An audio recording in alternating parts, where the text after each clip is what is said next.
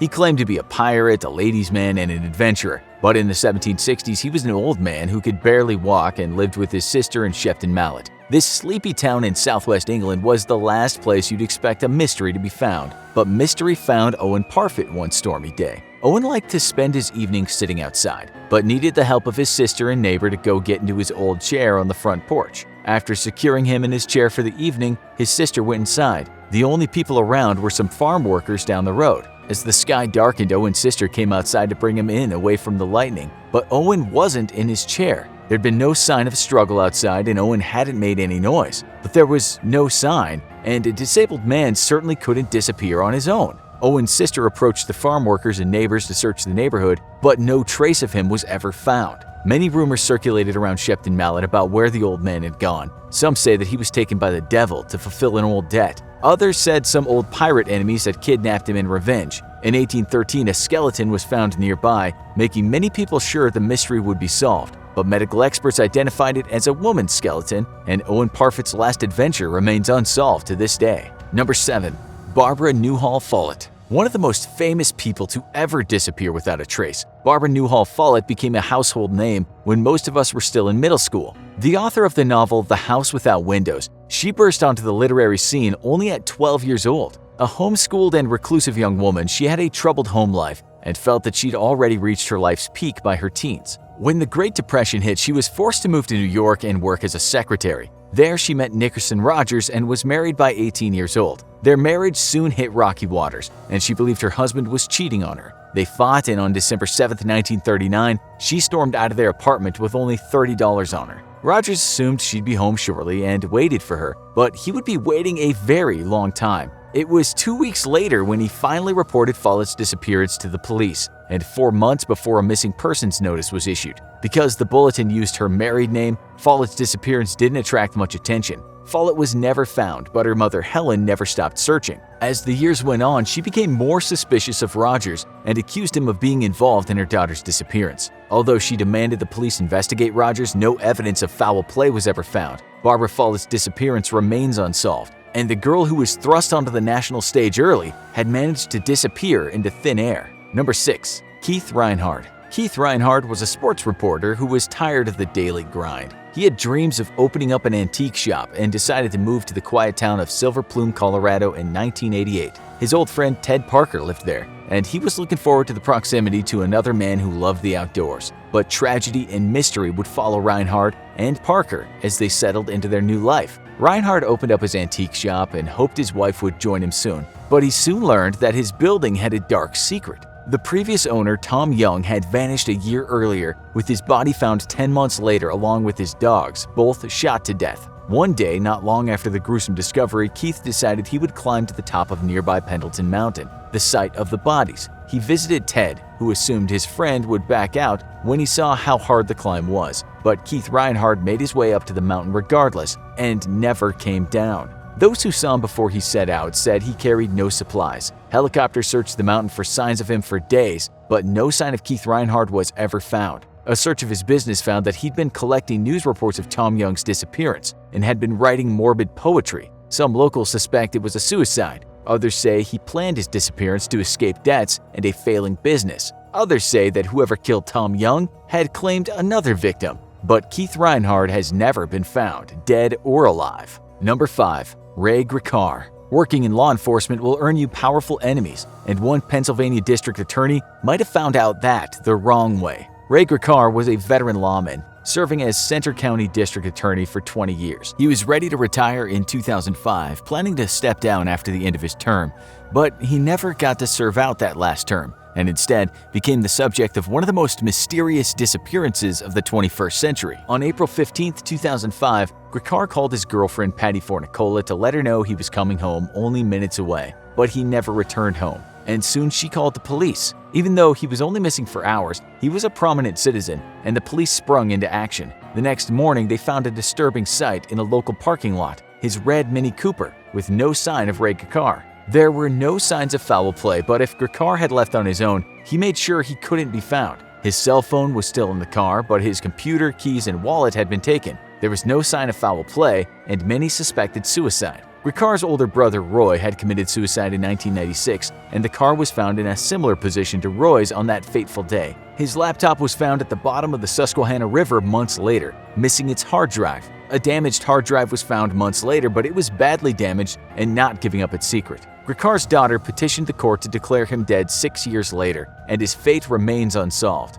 A man resembling him was arrested in Utah, but was eventually proven to not be Gricar. Wherever Ray Gricar went, he took his secrets with him. Number 4. The mystery of the Bennington Triangle. Rural southwestern Vermont is one of the sleepiest locations in the U.S., but in the 1940s it became a place of terror. The Bennington Triangle is an area of small towns surrounding Glastonbury Mountain, now a popular hiking area. It was 1945 when the disappearances started, with 74-year-old Middle Rivers. A local hunter, he was with a group of 4 on the mountain when he got separated from the group. Locals combed the area, but all they ever found was one of his rifle shells. Rivers knew the area well and was an experienced survivalist, but he was never seen again. He was followed just over a year later by college student Paula Jean Weldon, a sophomore at nearby Bennington College. She went for a hike on the nearby trail seen by many locals. An old couple hiking reported seeing her on the trail ahead of them, but when they reached her location, she had vanished without a trace. The FBI got involved in the case and a reward was offered, but much like Rivers, she vanished into thin air. It was 3 years later when the mystery of the Bennington Triangle struck again. Elderly veteran James Tedford was riding a bus back to his home at the Bennington Soldiers' Home and was seen on the bus at the last stop before Bennington. Somewhere between there and home, he vanished. His luggage was still on the rack, his bus timetable still on the seat, but James Tedford had inexplicably vanished. He was followed by 8-year-old Paul Jeffson, who disappeared from his mother's truck while she got out to feed the pigs. She was gone for an hour, and when she returned, Paul was gone. No evidence of him was ever found. 53-year-old Frida Langer was the last to disappear only a month after Paul, having disappeared after returning to her campsite for a change of clothes. Her body was eventually found almost a year later after an exhaustive search, the only victim to be found, but no cause of death could ever be determined. The Bennington Triangle had claimed its last victim, but its mysteries were never solved. Number 3. Joseph Force Crater. A powerful judge facing a career-ending scandal may have been an enemy he couldn't outrun, or found an unconventional way out of his troubles. Joseph Force Crater was already a household name in New York before his disappearance in 1930, having risen to the rank of state Supreme Court justice. But he had a history of corruption, including a mysterious withdrawal that many suspect was a payoff to the Tammany Hall political machine. He used his position as a bankruptcy receiver to get a huge profit, leading many to accuse him of money laundering. Was this what led to his disappearance? Crater and his wife Sheila were vacationing in Maine when he received a mysterious call that led him to drive back into the city in a hurry. He promised his wife that he would return by her birthday, but his behavior in New York aroused suspicion. He combed his courthouse files, he carried locked briefcases out of his office, and he had his file clerk cash 2 massive checks, almost $80,000 in today's money. Crater had dinner with friends that night and planned to see a Broadway show, but afterwards accounts differ. Some of his friends say he left in a taxi, others say he walked down the street, but no one thought anything of it until he didn't return to Maine. His wife frantically called his friends but got no answer. The police weren't notified until almost a month after he disappeared, and the disappearance of Judge Crater became national news. The police interrogated many women in Atlantic City who Crater had been involved with, but none knew where he had gone. An investigation was inconclusive to declare Crater alive or dead. Did an old enemy take revenge on Crater for his corruption, or did he escape and take on a new identity? A possible break in the case came 85 years later when a recently deceased woman left notes claiming that Crater had been killed by a corrupt NYPD officer on the orders of Murder Inc. She gave directions to where he was buried in Coney Island, but no remains were found. Number 2. Tara Calico. The disappearance of Tara Calico is one of the most haunting unexplained disappearances. Not because of what we don't know, but because of what we do. Only 19 years old, Calico was fond of riding her bicycle along New Mexico State Road 47. She often rode with her mother, Patty, but Patty stopped riding because she thought a driver was stalking them. Patty warned Tara to be careful, but Tara wasn't worried. On Tuesday, September 20th, 1988, Tara didn't return from her ride. Patty went out searching for her and contacted the police. They found pieces of her Sony Walkman, and witnesses said they saw her on her bike ride, closely followed by an unknown driver in a pickup truck. A chilling break in the case came almost a year later, on June 15, 1989. Across the country, in Port St. Joe, Florida, a photograph was found in the parking lot of a convenience store. It showed a young woman bound and gagged in the trunk of a car next to a young boy. The woman who found the photo of the 2 kidnapping victims said she saw a windowless van driven by a man with a mustache. Police were unable to chase the van down. Patty identified the woman in the picture as Tara based on a scar on her leg, and the boy was initially identified as the missing Michael Henley. But the New Mexico boy's body was found a year later near where he disappeared, having died from exposure after getting lost. The boy in the picture has never been identified, and Tara Calico was never seen again. Number 1. Solomon Northup. One of the most famous missing person stories in history, Solomon Northup's tale became a best-selling memoir and an Oscar-winning biopic. But what happened to him after remains a mystery. Northup was a free-born black man living in New York in the early 1800s, but the southern states didn't care about that. When Northup, a traveling musician, went to Washington, D.C. to perform in 1841, he was drugged and kidnapped. He was sent to New Orleans, where he was sold as a slave. For 12 years, he was sent from one owner to another and treated brutally, until he met a Canadian worker who heard his story and got him legal help in New York.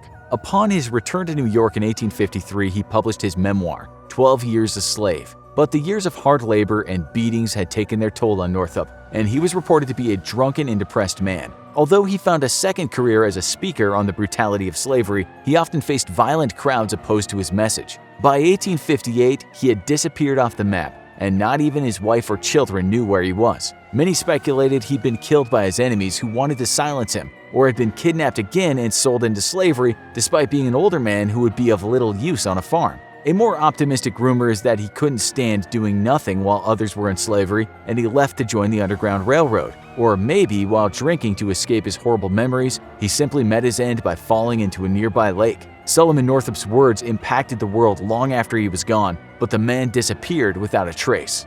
This episode is brought to you by Dashlane. Try Dashlane Premium free for 30 days at dashlane.com/infographics. And never forget another password and keep all your online accounts secure. If you've seen our previous shows on the dark web, you should know now what you can find there and how to find it. As you know, the dark web can be accessed through what's called the Tor browser. Once you're in, you should have complete anonymity, meaning no one can track your IP address. What kinds of things can you find there? Well, as you also likely know, the dark web is full of people selling illegal things such as drugs. But there have also been reports of people even hiring hitmen through the dark web. People might also go there just to talk to other people about their illness, their strange habits, their darkest secrets.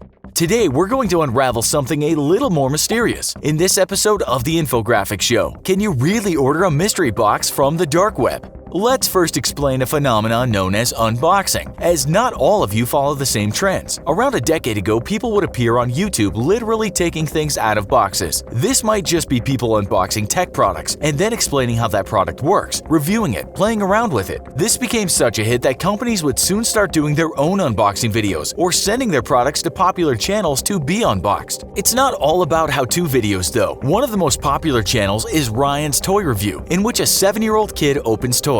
Simple perhaps, but Forbes reported that this channel made in the region of $11 million in 2017. We bet you wish you'd have come up with that concept. But for some people, the thought of watching people take things out of the box and talk about what's inside is quite dull. But what if what was inside the box was a little more exciting than an iPhone iteration or a miniature plastic Tyrannosaurus Rex made in China? That's where today's focus comes in. You see, a new trend is people allegedly ordering mystery boxes from the dark web and then opening them up on YouTube or other video platforms. As you can imagine, what's inside is generally not suitable for 7-year-olds and often doesn't come with a digital personal assistant. The media tells us that in 2018, hundreds of YouTubers have been unboxing stuff they bought in marketplaces on the dark web, and millions of people have been tuning in. Just search for this on YouTube and you can find lots of videos, mostly containing young men expressing their shock while taking things out of boxes. "Oh my god, there's blood on it," one man says in a particular video while a car baby chair is being taken out of the box. The question is, how real is all this? Could you not just set that up from your own home using ketchup-bloodied props or bags of baking soda you bought from the brightly lit supermarket? The Australian media tells us that indeed people anonymously sell these boxes on the dark web, and they go for anything from $100 to $1,000. Those boxes have included girls' backpacks, bloodied screwdrivers, and at times they've even been empty. In another video on YouTube, one unboxer finds a note that reads, "Dear friend, life is a mystery, a very, very dirty mystery. At times you never know what you are touching or what you are leaving behind." He's then told to wear gloves while he opens the box, and he subsequently takes out the contents. Those contents are a bag of white powder, a tool with a biohazard sticker on it, and a CD. He plays the CD and he hears children's voices, through which he hears the sound of a voice saying, "I see you." Scary? Well, that depends on your disposition, and perhaps if you can suspend belief, because maybe all of this is just fiction. But the fact is, if you have a look in the dark web, you can certainly find these mystery boxes. Have a look if you don't believe us. The fact this is possible is rather unnerving, given that the box is untraceable. There is likely a very small chance that something horrible could turn up in a box, rather than a Hello Kitty school bag. Mashable tells us this: although a lot of this may sound alarming, there's also a strong possibility that some of these unboxing videos are faked as means of getting views and obtaining ad revenue.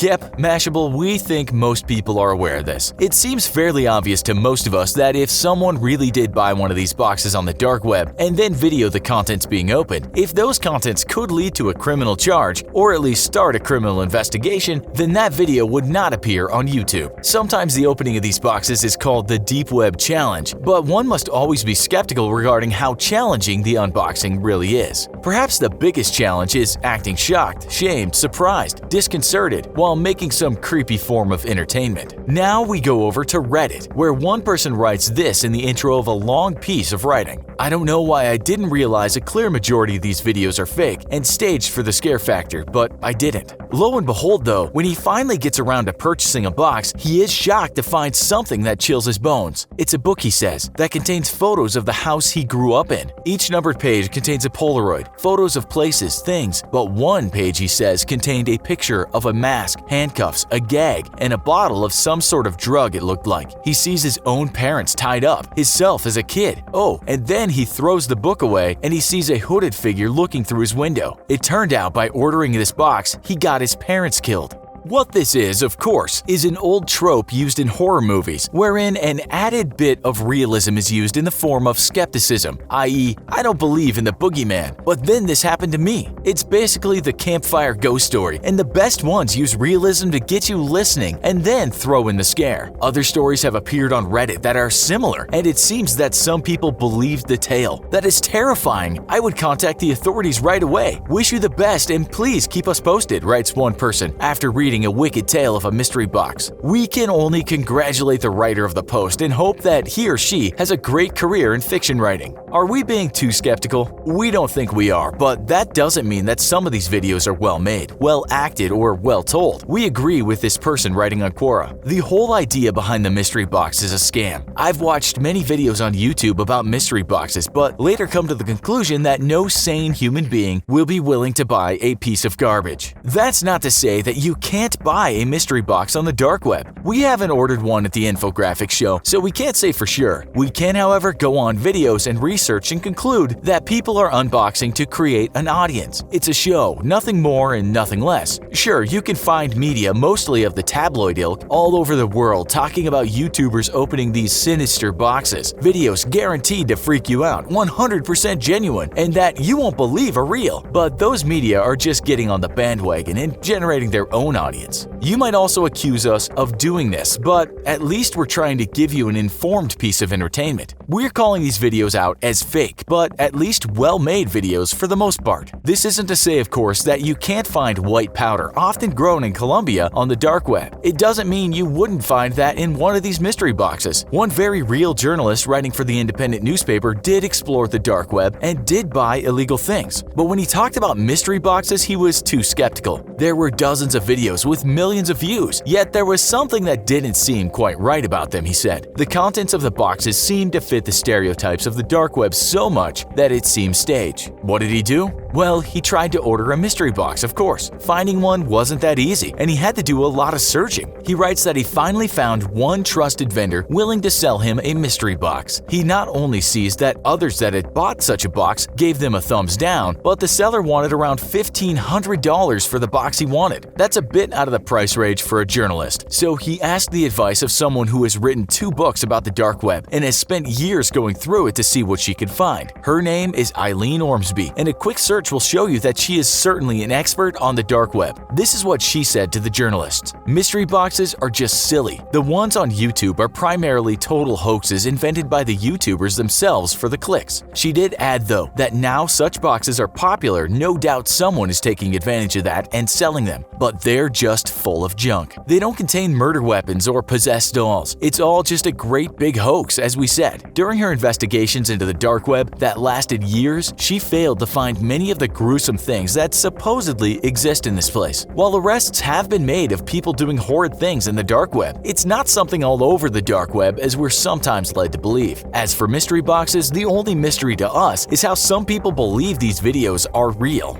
As you've seen, mystery boxes are really nothing more than a scam, but the fact that your passwords could currently be for sale in the dark web marketplace should be a serious concern for any internet user. Imagine this scene. The cops pull you over as you're driving down the freeway. An officer asks you for your license, and you obligingly pull it out and hand it over. You tell him it's an international license, adding that you're originally from Scotland. R. McDonald, the cop says. You can call me Ron, you tell him. Okay, Mr. Ronald McDonald, the cop says, we have a reason to believe this car has been involved in a serious crime. We'd like you to come with us. After the cops have stopped laughing at you down at the precinct, they discover that you're actually not Ronald McDonald, and you're probably not Scottish. You are, however, all over that serious crime scene. You outright refuse to tell them who you really are, so the question is, how do they actually convict you of the crime? It sounds like the plot of a TV crime show, but as you'll find out, this is all based on a true story. The real story involves a man who's been given the name Unknown Man, and he's been sitting in a Canadian prison for more than 6 years. He says his name is Herman Emmanuel Fancom, and that he's from France. But an investigation found that to be an outright lie. When asked who he really is, he says things like this: "You can go to hell, that's all I have to say to you, go to hell." So what can you do with a man that's so stubborn? Let's first look at what he was accused of.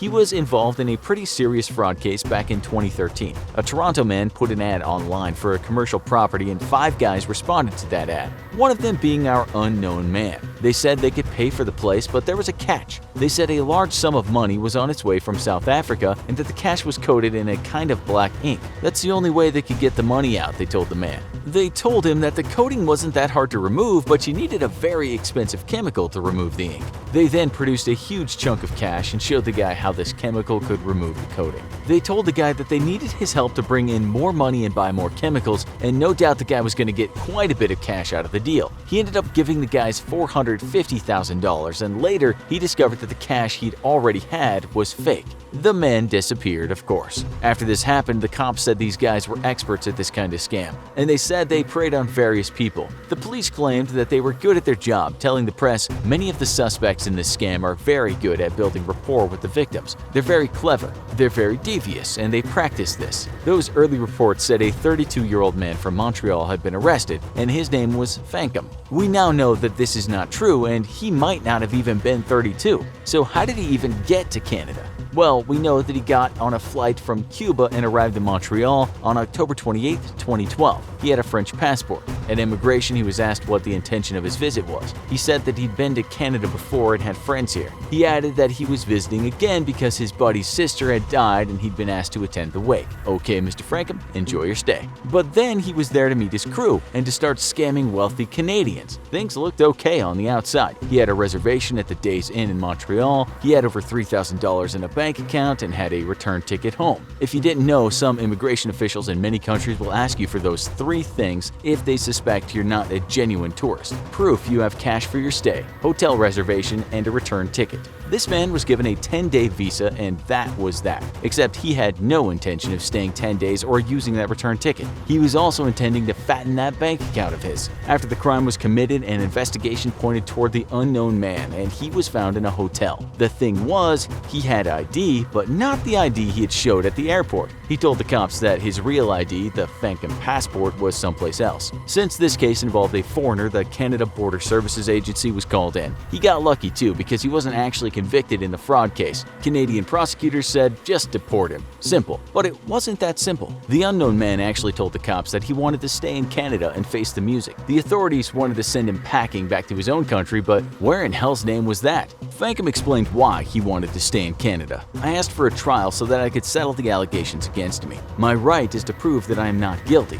he was reported as saying in the National Post. If he went to trial and he got cleared, then he'd be Mr. Fankham, a free man. Now he's an imprisoned imposter and he's done more time than he would have if he'd been found guilty 6 years ago. So what to do with an unknown man? Well, time has passed and he just stayed in prison. He wouldn't play ball and tell the authorities who he was. Years passed, and during that time, investigators revealed that his fingerprints pointed to fraud cases in many countries. His fingerprints matched a fraud case in the UK, while they were also owned by 2 different men in Cameroon and 1 guy in Haiti. It seems Mr. Fankham has used quite a few names before, but still the authorities didn't know where to send him. It seems now his mental health is suffering, but he's still a stubborn man. Maybe he just can't say who he really is because that might lead to some serious crimes. He's stuck with Fankham and as an imposter, and it's not clear what the authorities should do. This is how stubborn he can be. The Canadian Immigration and Refugee Board asked him, "I will listen to what you have to say, sir, but I'd like to know first of all, am I speaking to the right person?" The reply? "I don't care, go to hell."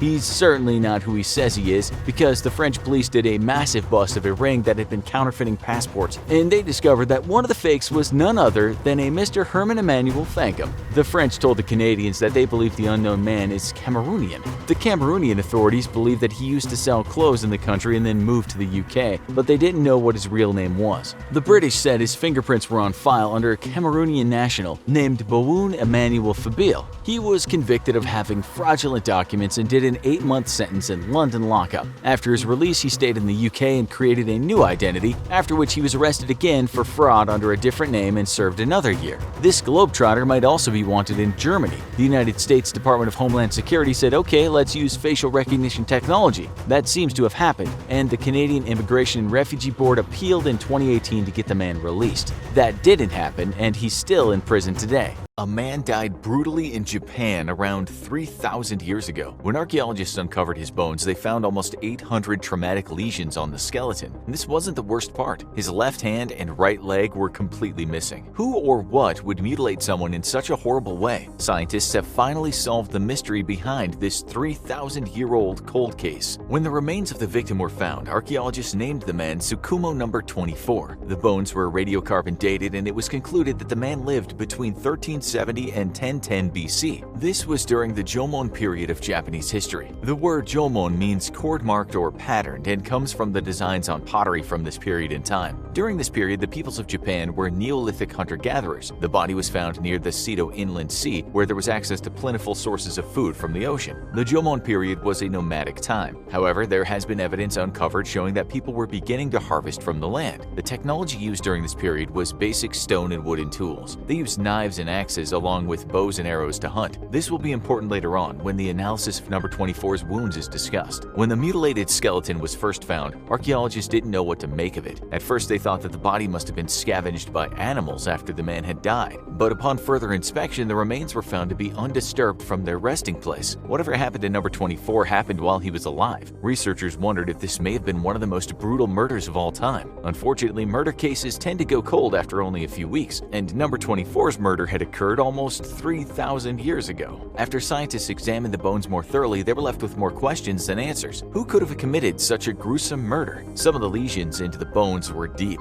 and they couldn't explain why number 24 was missing his arm and leg. Was this an act of vengeance? Or maybe there was a vicious creature that had hunted down number 24 and fed on him before his body was recovered by his people. Scientists from Oxford University and Kyoto University have finally uncovered the answer to who it was that killed number 24, and how they figured it out is crazy. One of the first theories of what happened was that number 24 had been brutally murdered by another human. Like at all times in human history, there was conflict. People in Japan were competing for resources, and there would have been rival settlements around the Seto Inland Sea. This doesn't mean that the different settlements were constantly at war, but it was inevitable that conflict would arise from time to time. As scientists examined the skeleton further, it seemed unlikely that 790 deep serrated lacerations would come from human-on-human violence. If an enemy stabbed number 24 790 times, it would show real hatred. This wouldn't have occurred during a battle because by the time the assailant was finished inflicting that many wounds, the battle would have long been over. Along the same lines, if this was a crime of passion, it still seemed unreasonable that someone or even a group of people would stab a victim 790 times. It also seems unlikely that this was an assassination attempt, because although number 24 was given a burial, it was not a very lavish one. There were no artifacts associated with the burial, meaning that number 24 was probably not wealthy or overly important. An assassination of this magnitude on a common person seems highly unlikely. The wounds in the bones themselves were also not consistent with the tools and weapons of the time period, so human conflict could be completely ruled out. And even if it was a human, why would someone take number 24's left hand and right leg? It just didn't make sense. All evidence pointed to something else killing the man. So, the scientists ruled out homicide. This meant that the killer must have been an animal, but what type of creature could cause 790 serrated gashes into the bones of a fully grown adult human? Number 24's body, along with other bodies found from this period, were found in a community burial ground called the Tsukumo Shell Mound Cemetery Site. It's important to note that the shell mound part of the name literally refers to a mound of shells, along with other refuse that was used to bury the bodies. The shells themselves held another clue as to what happened to number 24. As scientists continued to study the bones of number 24, they began to run into some problems. The traditional ways of recording and cataloging the bones and the damage to them was done on paper in a two-dimensional space. However, number 24's wounds were so numerous that this posed a problem for visualizing the remains. The researchers on the project needed better technology and more holistic ways of looking at the remains, so they decided to use the relatively new technique of 3D scanning. By scanning each individual bone and then uploading the data to a computer, they can reconstruct the skeleton and more quickly identify the location and size of each puncture in number 24's bones. When they did this, a new picture arose. The scientists were getting closer to discovering what was really responsible for the brutal killing of number 24. When researchers looked at the skeleton as a whole, they could see that the injuries were mostly concentrated on the arms, legs, and the front of the body along the chest and the abdomen. Also, the lesions were created by something that had serrated edges. They used this information to rule out common land predators in the region that might have attacked number 24, but here's where things got really interesting. By the distribution of the perforations on the skeleton and all the evidence gathered from the burial, the scientists finally came to a realization. They knew who the murderer was. All the clues pointed to an apex predator, something that was to be feared and respected. It should come as no surprise that people along the Ceto Inland Sea spent a lot of time in the ocean fishing and gathering resources. In fact, the diet of the people in the region almost certainly consisted mainly of fish and other seafood. Since scientists ruled out terrestrial animals and scavengers from being the attackers that killed number 24, could it have been a predator from the sea? It turns out that this was absolutely the case. The suspect had finally been identified. The murderer was a shark. The serrated edges along the lesions in the bones were consistent with sharks in the area. This means that number 24 had been killed and torn apart by one or more sharks. Now, scientists needed to uncover what type of shark committed the brutal murder, and if it was just a single creature or multiple. 790 perforations to a skeleton is a lot, even though a shark can have hundreds of teeth, so there may have been more than one attacker. Based on the size and shape of the gashes in the bone, scientists narrowed down the shark's species. The first suspect was the tiger shark. These fish can reach sizes of 16 feet and weigh well over 1,000 pounds. They also have row after row of serrated teeth that closely match the lesions on the bones of number 24. The other suspect is probably the most feared predator on the face of the earth. It haunts every ocean-goer's dreams and is responsible for the most attacks on humans of any shark. The other possible murderer of number 24 was the great white shark. This predator can reach lengths of 20 feet and weigh over 4,000 pounds. Whether it was the great white or tiger shark that attacked number 24, it was now clear why the murderer was so vicious. Scientists also concluded that it was possible there was a feeding frenzy after the initial attack of number 24. The amount of bites and the tearing apart of the body suggests that after the man was first attacked, multiple other sharks went in for a bite. The feeding frenzy could have been responsible for the loss of number 24's left hand and the removal of his right leg. From the skeletal analysis, scientists found one other gruesome detail to the man's death, something that is both shocking and terrifying. All 790 wounds inflicted on number 24 happened perimortem. This means they happened while number 24 was still alive. Obviously, it was the shark attack that killed the man, but the fact that all of the injuries happened before he died is a scary one. This suggests that the man was swimming in the water when he was attacked, and then other members of the fishing expedition had to pull him out soon after or while the shark was feeding on him. It's not out of the realm of possibility that number 24 was still alive when he was pulled away from the shark. He was probably in a state of shock as blood flowed from the 790 puncture wounds and the stumps where his left hand and right leg used to be. It's a gruesome explanation, but it's the one that all the evidence scientists uncovered points to.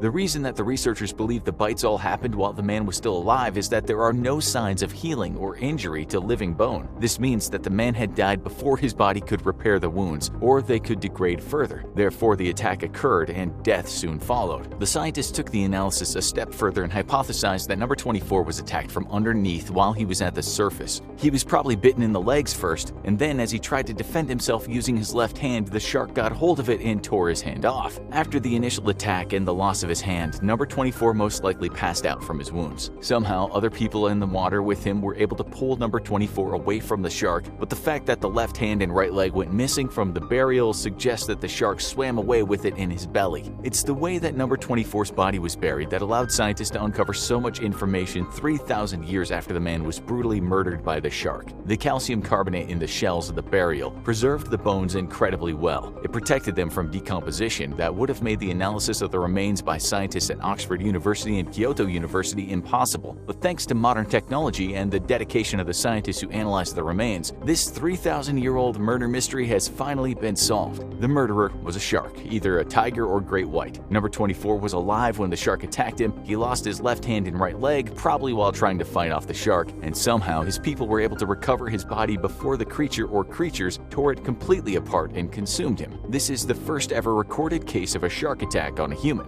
In 2012, the so-called hardest puzzle on the internet was born, Cicada 3301. It was posted on 4chan, and this was the beginning of the message. Hello, we are looking for highly intelligent individuals. To find them, we have devised a test. They said that if you could complete this test, you'd have more of a chance of finding out who they were. They signed off 3301. What was actually presented was a series of puzzles with each one getting a bit harder. To pass them, you had to know something about coding or cryptography, or just have general smarts when it comes to wordplay and references. Who was doing this? A cult? The government? Was this the work of the dark arts? Was it dangerous? Will we ever find out who is behind it? Keep watching for the answers. Okay, so first we need to know a bit more about the puzzles. We won't pretend that here at the Infographic Show we are master puzzle breakers, so we'll just cheat and look at some puzzles and the solutions. We should say it took some people a long time to figure those solutions out. The puzzles were undoubtedly put together by very intelligent individuals, and we know that simply because to create what was called the most baffling and enigmatic mystery on the internet, you had to be smart.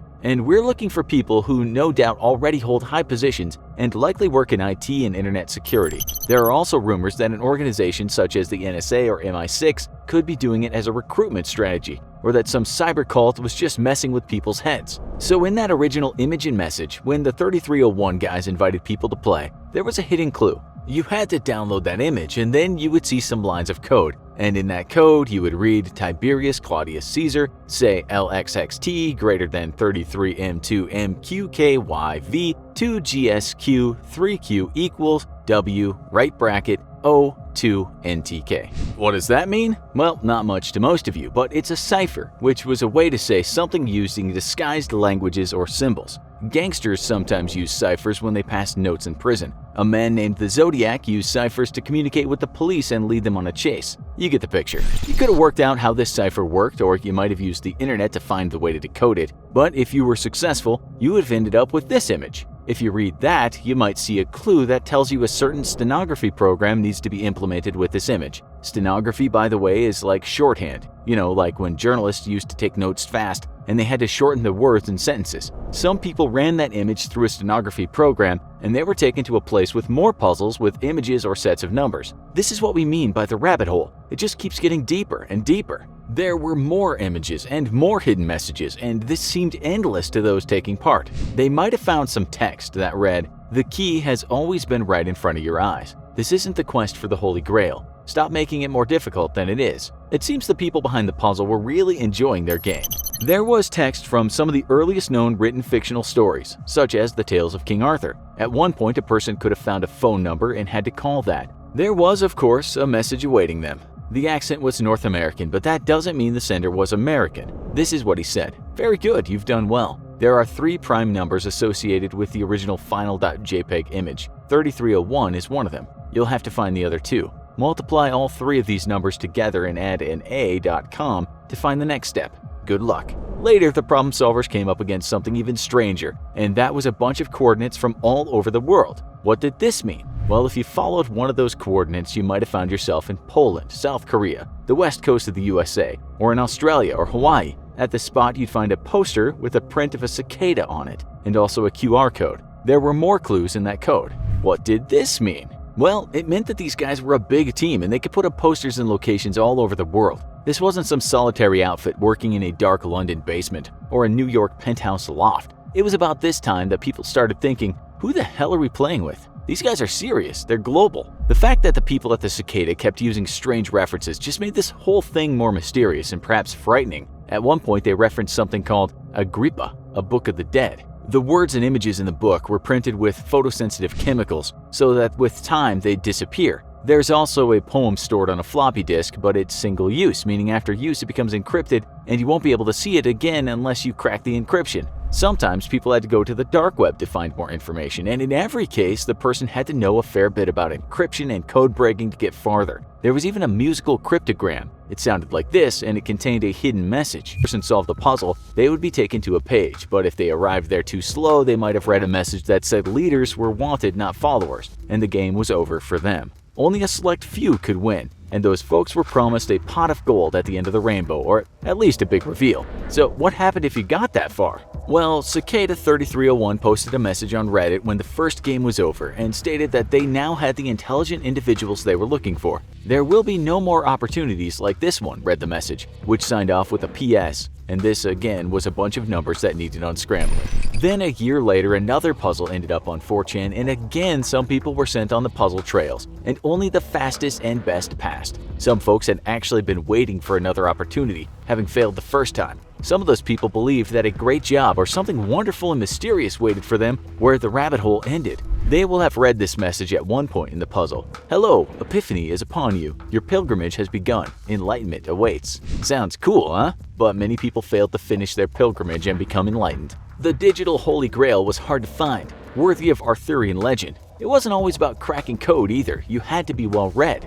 An example to back this up is a reference they used to the 19th century American transcendentalist writer named Ralph Waldo Emerson. They might have cracked so many techno puzzles, but then if the nerds on the net hadn't also read some philosophy, then failure likely awaited them. To win, you had to be an all-rounder. The third and last set of puzzles was in 2017, and then Cicada 3301 just vanished from the internet. But what happened to the winners, the guys that did find the grail? What happened to the internet's Sir Galahad? There is one reliable source as to proof of Cicada 3301 correspondence, and that comes from a person who allegedly finished one of the puzzles. He leaked an email that was sent to him by the members of Cicada 3301. Many people think the email is genuine. Here it is. You have all wondered who we are, and so we shall now tell you.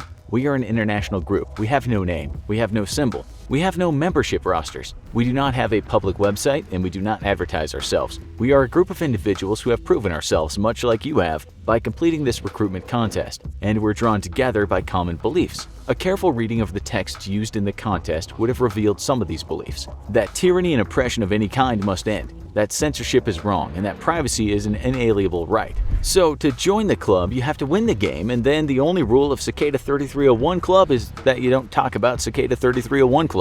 The email makes it sound like a secret organization that's filled with intelligent individuals who likely did okay in their latest IQ test. They obviously advocate freedom of speech and internet privacy, so if these guys were working for the NSA, then they'd be hypocrites, since the US government has spied on its own people. The message sounds slightly antagonistic and anarchistic and not related to the mechanisms of the establishment. It's possibly a bunch of friends rather than an official organization, but they're good at keeping secrets and they spread around. So far, physical stuff used by the group has been found in 11 US states and 8 countries. It's likely they're from the USA, but they reference British stuff a lot too. We found one guy who finished the puzzle, and he's a Swede named Joel Eriksson. On his website, he calls himself an IT security freak. In an interview with Fast Company, he said, "Initially, I just thought it'd be a nice little brain teaser. I've always been interested in anything that can challenge me, and I never give up." In the case of the Cicada, the puzzle in question turned out to be a lot more than I thought it would be when I started it. Yeah, that rabbit hole was a bit deeper than he was expecting. He also said that he did all the solutions by himself, but others collaborated and it was kind of cheating. They could get past a puzzle and find the next one without actually having solved it. Eriksson got right to the end, but what happened then? He said he didn't think it was a recruitment tool, and he certainly hadn't been recruited by anyone. The governments of the world just wouldn't sneak around on 4chan. When the British government communications headquarters put out a puzzle to crack when they were recruiting, they didn't hide. Eriksson believes the group is not an organization or a business. He went on saying that these guys are not just coders, and that they've certainly read some far-out stuff. That might be the British man named William Blake, an 18th, 19th century visionary poet and artist who later was a staple in Western counterculture movements. The CIA and William Blake just don't go together very well. The NSA and the doors of perception don't exactly go hand in hand. Cicada also mentions the English occultist Aleister Crowley, another far-out writer that became associated with counterculture movements from the hippie 60s to the cyberpunk movement of today. Eriksson said in an interview they're likely intellectual, anti-establishment, ideologically driven, and they seem to be valuing logical, analytical thinking highly. They seem to share a lot of ideology with the crypto-anarchy movement and old-school hackers. But he didn't get any prize for winning, except the fact that he can now call himself one of them. Who knows, he might be the movement. We doubt that though. We can tell you that we found no one online who claims to know who Cicada 3301 is, or who says they collected the grand prize. They're out there somewhere, tapping away in the digital forests of the night. They might even be watching this video. Many people think Cicada will pop up again. The path they created might have led to nowhere, but they certainly created a fascinating trail. You might say the final puzzle is to figure out who the group is, and that remains unsolved. By the way, we just planted 2 references in that last bit of dialogue. We wonder if you can try to guess what those references were. If you can't do that, don't even think about trying to solve Cicada's own puzzles. On April 30th, 2018, people all over the world awoke to complete darkness, even though, according to the clocks, the sun should have already risen. Initially, most people likely assumed there was some sort of freak weather event, until news broadcasts revealed the horrifying and impossible truth. It was happening to everyone. For all intents and purposes, the sun was gone. Mass pandemonium erupted in all major cities. News outlets reported on looting and rioting, with the president issuing an order for all American citizens to stay in their homes. However, no more official information was ever shared,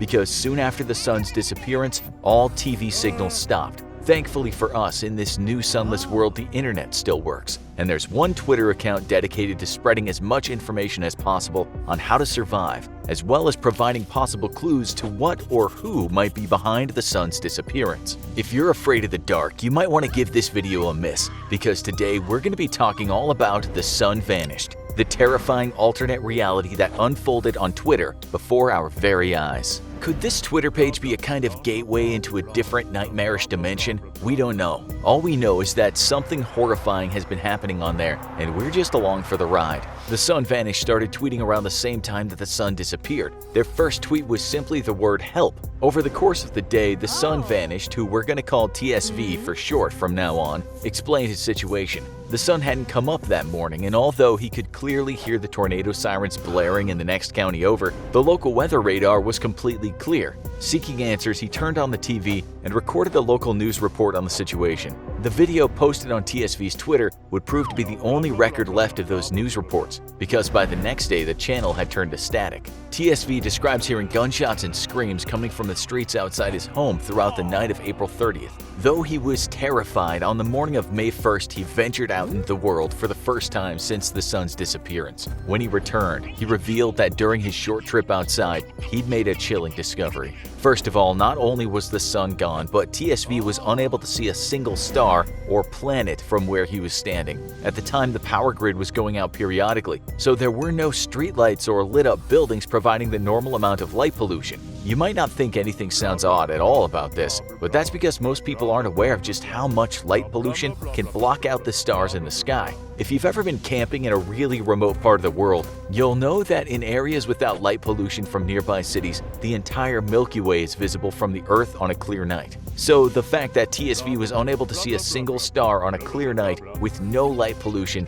indicated one of two possibilities. Either every star, the sun included, had gone out, or there was something blocking the Earth's view of them. The first option, though terrifying, was unlikely, since the distance between stars is so vast that even if they all somehow stopped emitting light at once, the light from many of them would still reach our solar system for billions of years after the light had stopped. As for the second option, how could it be possible for anything to completely block out the sun and stars across the entire Earth? TSV wondered the same thing, and he very quickly got an answer. In a video he posted on May 2nd, TSV films the trees in a wooded area around his house, showing the sky to illustrate the lack of stars. The video is silent aside from his footsteps and the faint sound of crickets. Suddenly, around 45 seconds into the video, he hears a mechanical buzzing approaching his location. TSV switches the light of his camera off, but keeps filming as a blinking red spotlight approaches. Later that day, TSV tweeted that someone had just run past his house, chased by two red spotlights, just like the one he saw in the woods.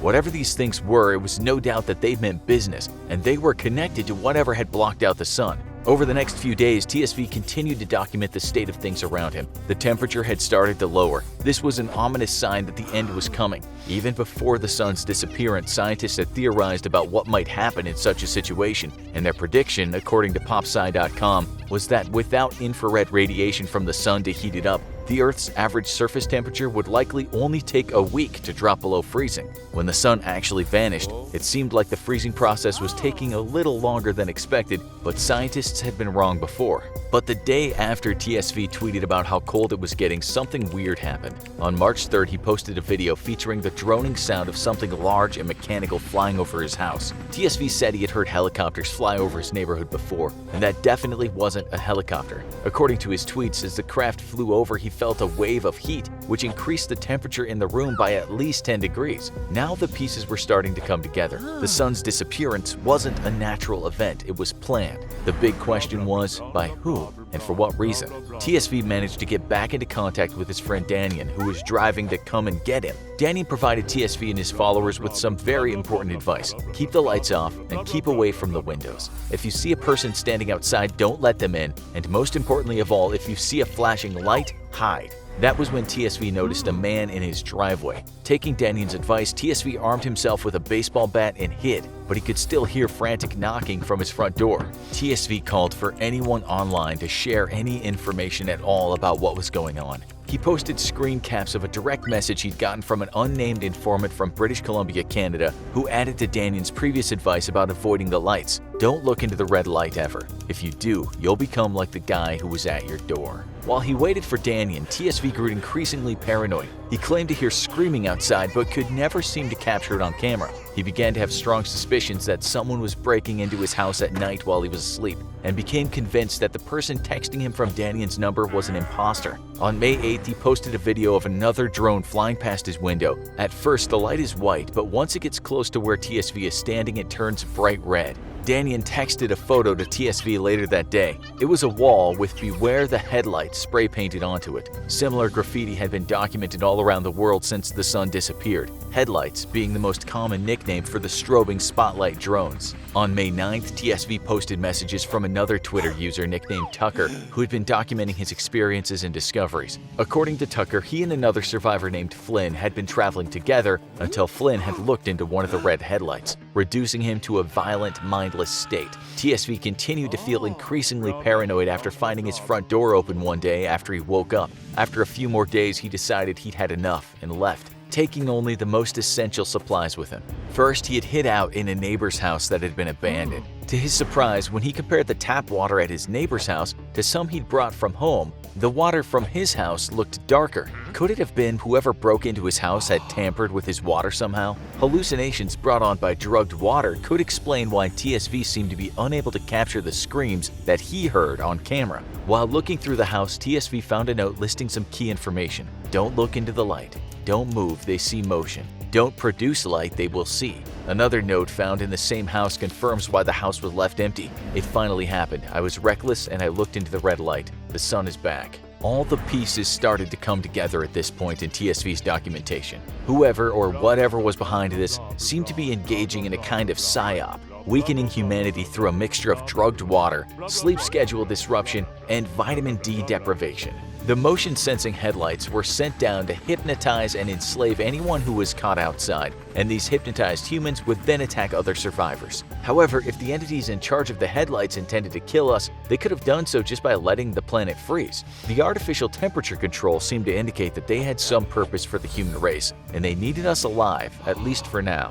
Reports of a new blue type of headlight started popping up in late May 2018. TSV details his encounter with one. It started with what he thought was one of the temperature control crafts hovering completely still over the house, where he was hiding, producing vibrations strong enough to shake the house. It remained there throughout the night. After TSV finally managed to sleep, he woke up to see a blue light shining under the door. There were agonized screams from outside, then the blue light left. Tucker had his own encounter with the blue light, and after tweeting about it, he went silent for 2 months. TSV noticed the water in his new location had turned black, just like the water at his house. He began to hear banging on the doors and windows. Once again, he'd been found out. From the 17th to the 18th of June, TSV struggled to stay hidden as zombified people searched the house for him. On the 19th, he heard a car horn and a gunshot outside his house. Daniel had finally made it. TSV and Daniel traveled together from place to place, avoiding capture. While camping in one remote location, a storm started to roll in, and illuminated against the sky by the lightning was a huge hovering craft.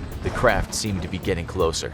TSV and Daniel packed up and left for another campsite, but on July 12th, Daniel went to look for fuel and never came back. He texted TSV coordinates for his new location, but they were a long way away. On July 1st, 2018, another Twitter account, Lost Sun News, joined the effort to document events, opening her DMs to anyone with information on how to survive. Much of the advice she documents on her page was already common knowledge by this point. Stay still and low to the ground if the headlights are near. Don't drink the black water. Don't let anyone inside. On July 15th, she posted a message from a man stationed at an Air Force base in Florida. He explained that the military had so far been unable to find an effective method of attacking the headlights, and all contact with other bases had been severed. Similar reports were sent into Lost Sun News from military personnel in Turkey, Poland, and Russia. A Russian soldier claimed that they'd managed to shoot one of the smaller ships out of the sky with an anti-aircraft gun, but a larger mothership was above the base that would easily destroy the entire area if it crashed to Earth. Through all of the reports, one core survival method became clear: avoid hot spots. Since the ships were artificially raising the temperature, colder areas indicate less activity and were therefore safer. After Danion's disappearance, TSV found a new car and started looking for cold spots. His advice for his followers: dead trees in an area is a good sign that the ships haven't been through. TSV spent from October 2018 to March 2019 traveling to Danion's coordinates, dodging headlights and light zombies and restocking on supplies wherever he could. Through those months, there was one mystery more than any other that was on everyone's mind. Why did these invaders want us alive? Right now, it's impossible to know the answer, but if you want to stay up to date on the state of things in the sunless world, Lost Sun News, Tucker, and The Sun Vanished are all still updating, even 2 years after the sun's initial disappearance. Maybe someday their efforts will uncover a way to destroy the ships and eventually bring the sun back for good. But for now, all we have are mysteries, darkness, and fear. This is not a happy video. It does not have a happy ending. It's a ghost story, but not your typical ghost story that ends with the hero saving the day and overcoming evil. No, this is the story of a ship called Mary Celeste, and it is a tragedy. The Mary Celeste was a wooden ship whose crew was lost and never found. A ship that sailed by itself toward the coast of Europe. The voyage you're about to embark on is full of mystery, betrayal, and lost spirits. Be careful as you watch this video, and maybe for this one, you should keep the lights on. The Mary Celeste did not start out with the name that would go down in history. Instead, the ship was built in 1861 in Nova Scotia, Canada, and was named the Amazon. There are numerous ghost stories to come out of the depths of the Amazonian region of South America, but we'll leave those for another time. Instead, let's focus on the ship that would become the Mary Celeste and discuss if the ship itself was cursed from the moment it was created. The Mary Celeste was a brigantine, a two-masted wooden sailing ship. From the beginning, it seemed that the ship was doomed. During its maiden voyage, the captain of the ship began coughing,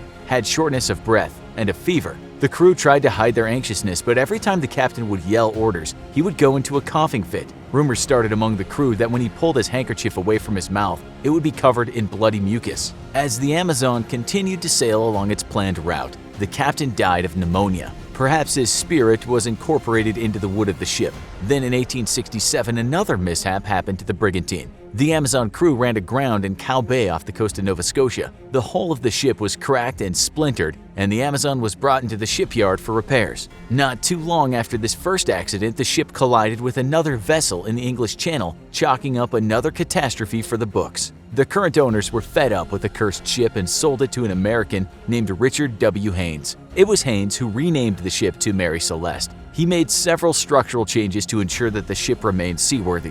It may have also been for peace of mind. The tales of the ship's mishaps was enough to put anyone ill at ease, but due to the past tragedies and perhaps the unsettling nature of the ship, Haynes eventually decided to sell the Mary Celeste. It was finally bought by Captain Benjamin Spooner Briggs, and it was under his command that the crew of the cursed ship went missing without a trace. On November 7, 1872, the Mary Celeste set sail from New York Harbor, bound for Genoa, Italy. The ship carried a crew of 10, including Captain Benjamin Spooner Briggs, his wife, their 2-year-old daughter Sophia, and 7 crewmen. The ship was also loaded with 1,700 barrels of crude alcohol for transport to Europe. Once the ship departed from New York City, none of the crew would ever be heard from again. The Mary Celeste sailed across the open Atlantic. According to all of the evidence and captain's logs that were later recovered from the ship, nothing had gone wrong. Yet, on December 4, 1872, the Mary Celeste was found floating off the coast of the Azores Islands, located approximately 930 miles west of Portugal. All 10 members of the crew had disappeared.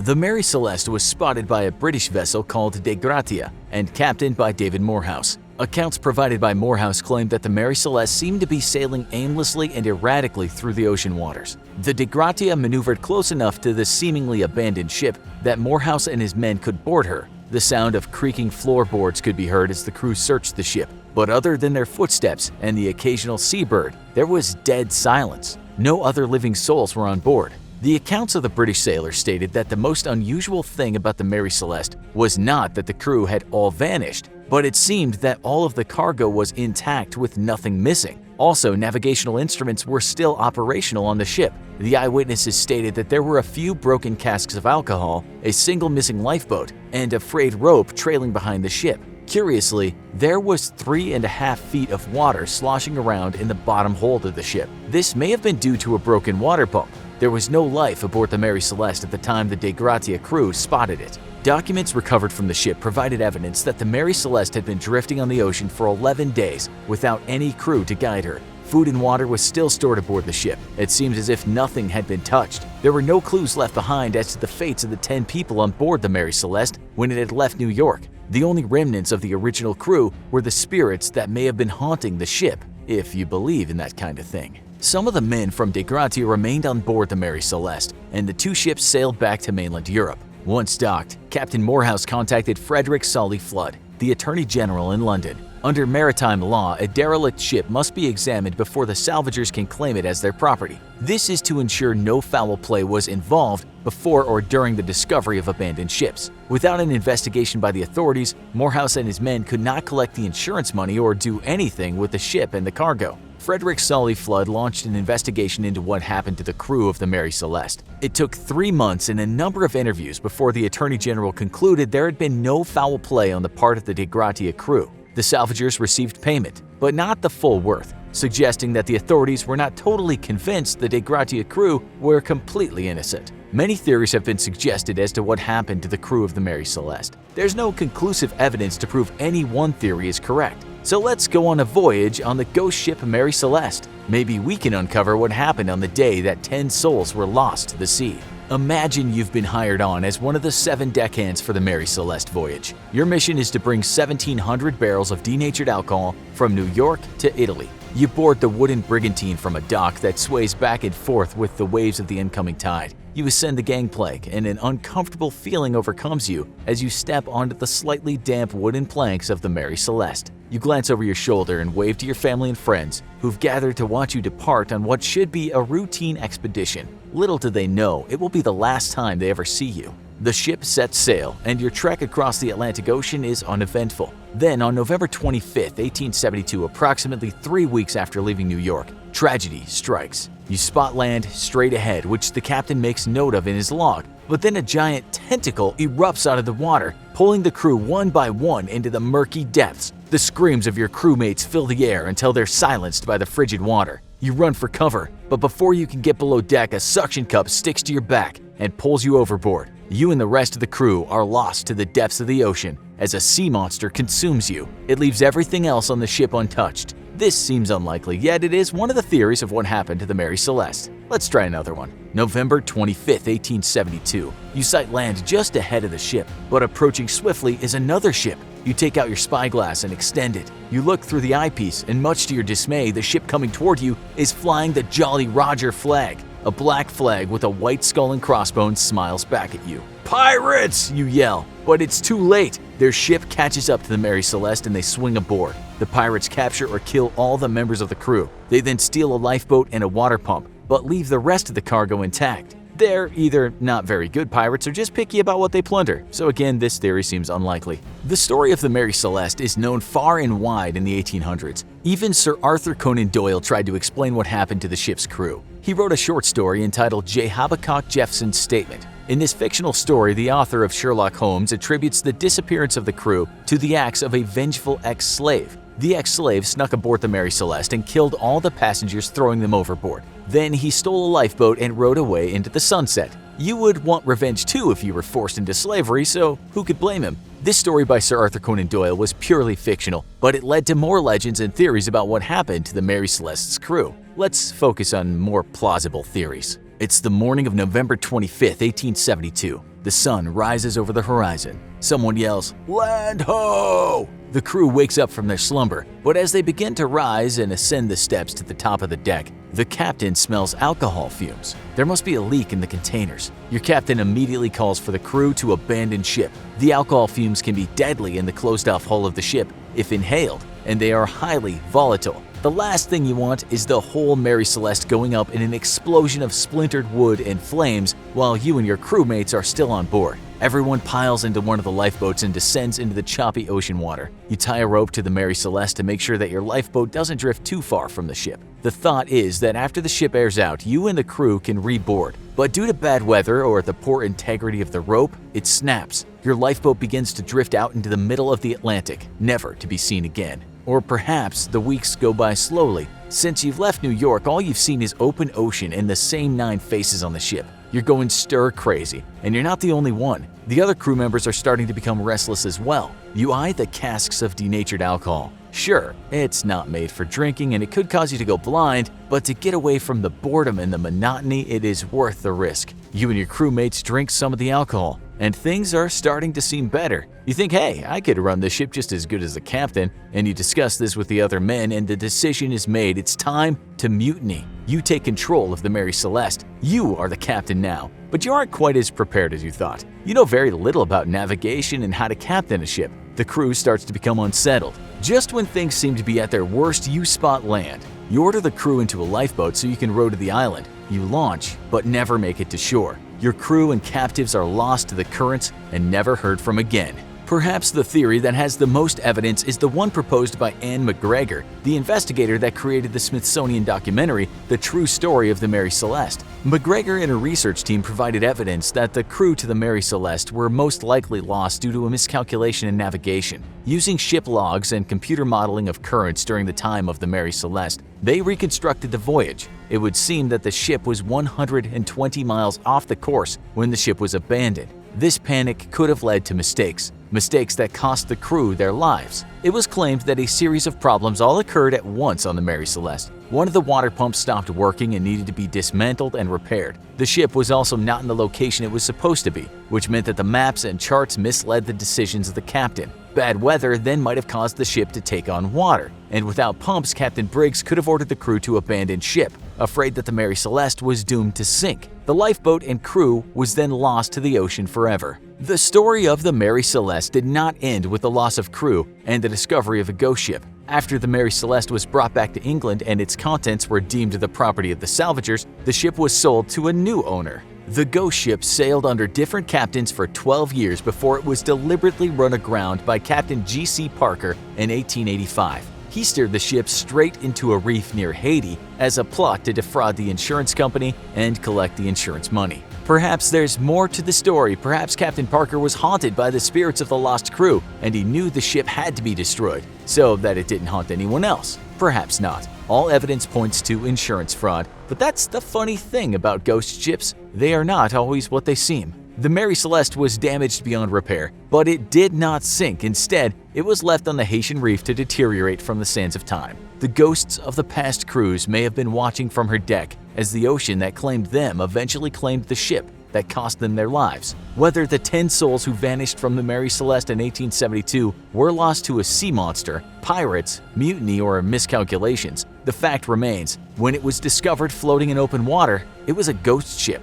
It's a calm, clear night, and you're lounging on the grass, staring up at the twinkling stars, wondering about the vastness of space and the mysteries of the universe. As you stare in awe at the cosmos, your mind is filled with questions about the universe and our place in it. How many stars are there? How much of space can we even observe? Are we really alone in the universe? It may seem like we're well on our way to understanding the cosmos, but in reality, we've explored less than 0.1% of the entire known universe. And there are still countless mysterious space events that astronomers can't explain. Humans have been watching the skies for millennia, observing cosmic events and trying to interpret and predict their effects on the events of Earth. After centuries of stargazing, we now know more about space than our ancestors ever could have dreamed. We know that Earth is a planet in the solar system that orbits our sun. We know that our solar system exists in the Milky Way galaxy. And we know that there are countless other galaxies, stars, and planets in the universe. We know that stars can die in spectacular ways, and we know that our universe is constantly expanding. Perhaps more importantly though, we know how little we actually know about the universe, and we know that we will never know everything about the cosmos. As impressive as humanity's knowledge of the universe is, there are many more space mysteries than cosmic answers when it comes to our universe. Take, for example, the recent discovery of the Cow, a mysterious explosion in deep space first observed in 2018. Astronomers and hobbyists alike were mystified when they looked up into their telescopes on June 16th and saw an unusually bright glow in the sky that definitely hadn't been there the day before. Even seasoned astronomers thought this was super weird. At first, experts thought they were looking at a fairly common event somewhere in our galaxy, perhaps a white dwarf, the burnt-out remains of a star that was consuming material from a nearby star, causing it to flare up. But once astronomers analyzed the Cow's light spectrum, they realized that the thing they were seeing was not in our galaxy at all. It was actually much farther, up to 200 million light-years away.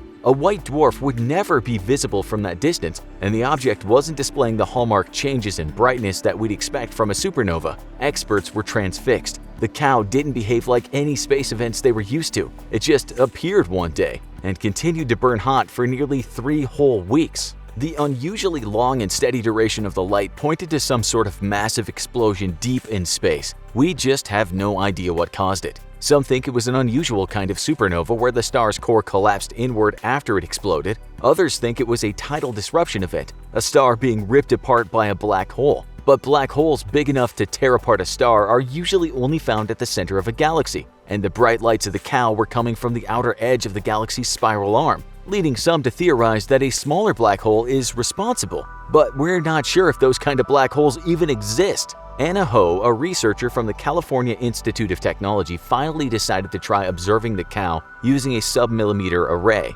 which sends short-frequency radio waves into space. This wouldn't normally work because the phenomenon we're trying to observe usually disappears before the radio waves can reach it, but the cow's unusually long and bright existence gave the waves enough time to reach it, allowing researchers to monitor the event for several days before the signal dramatically dropped off.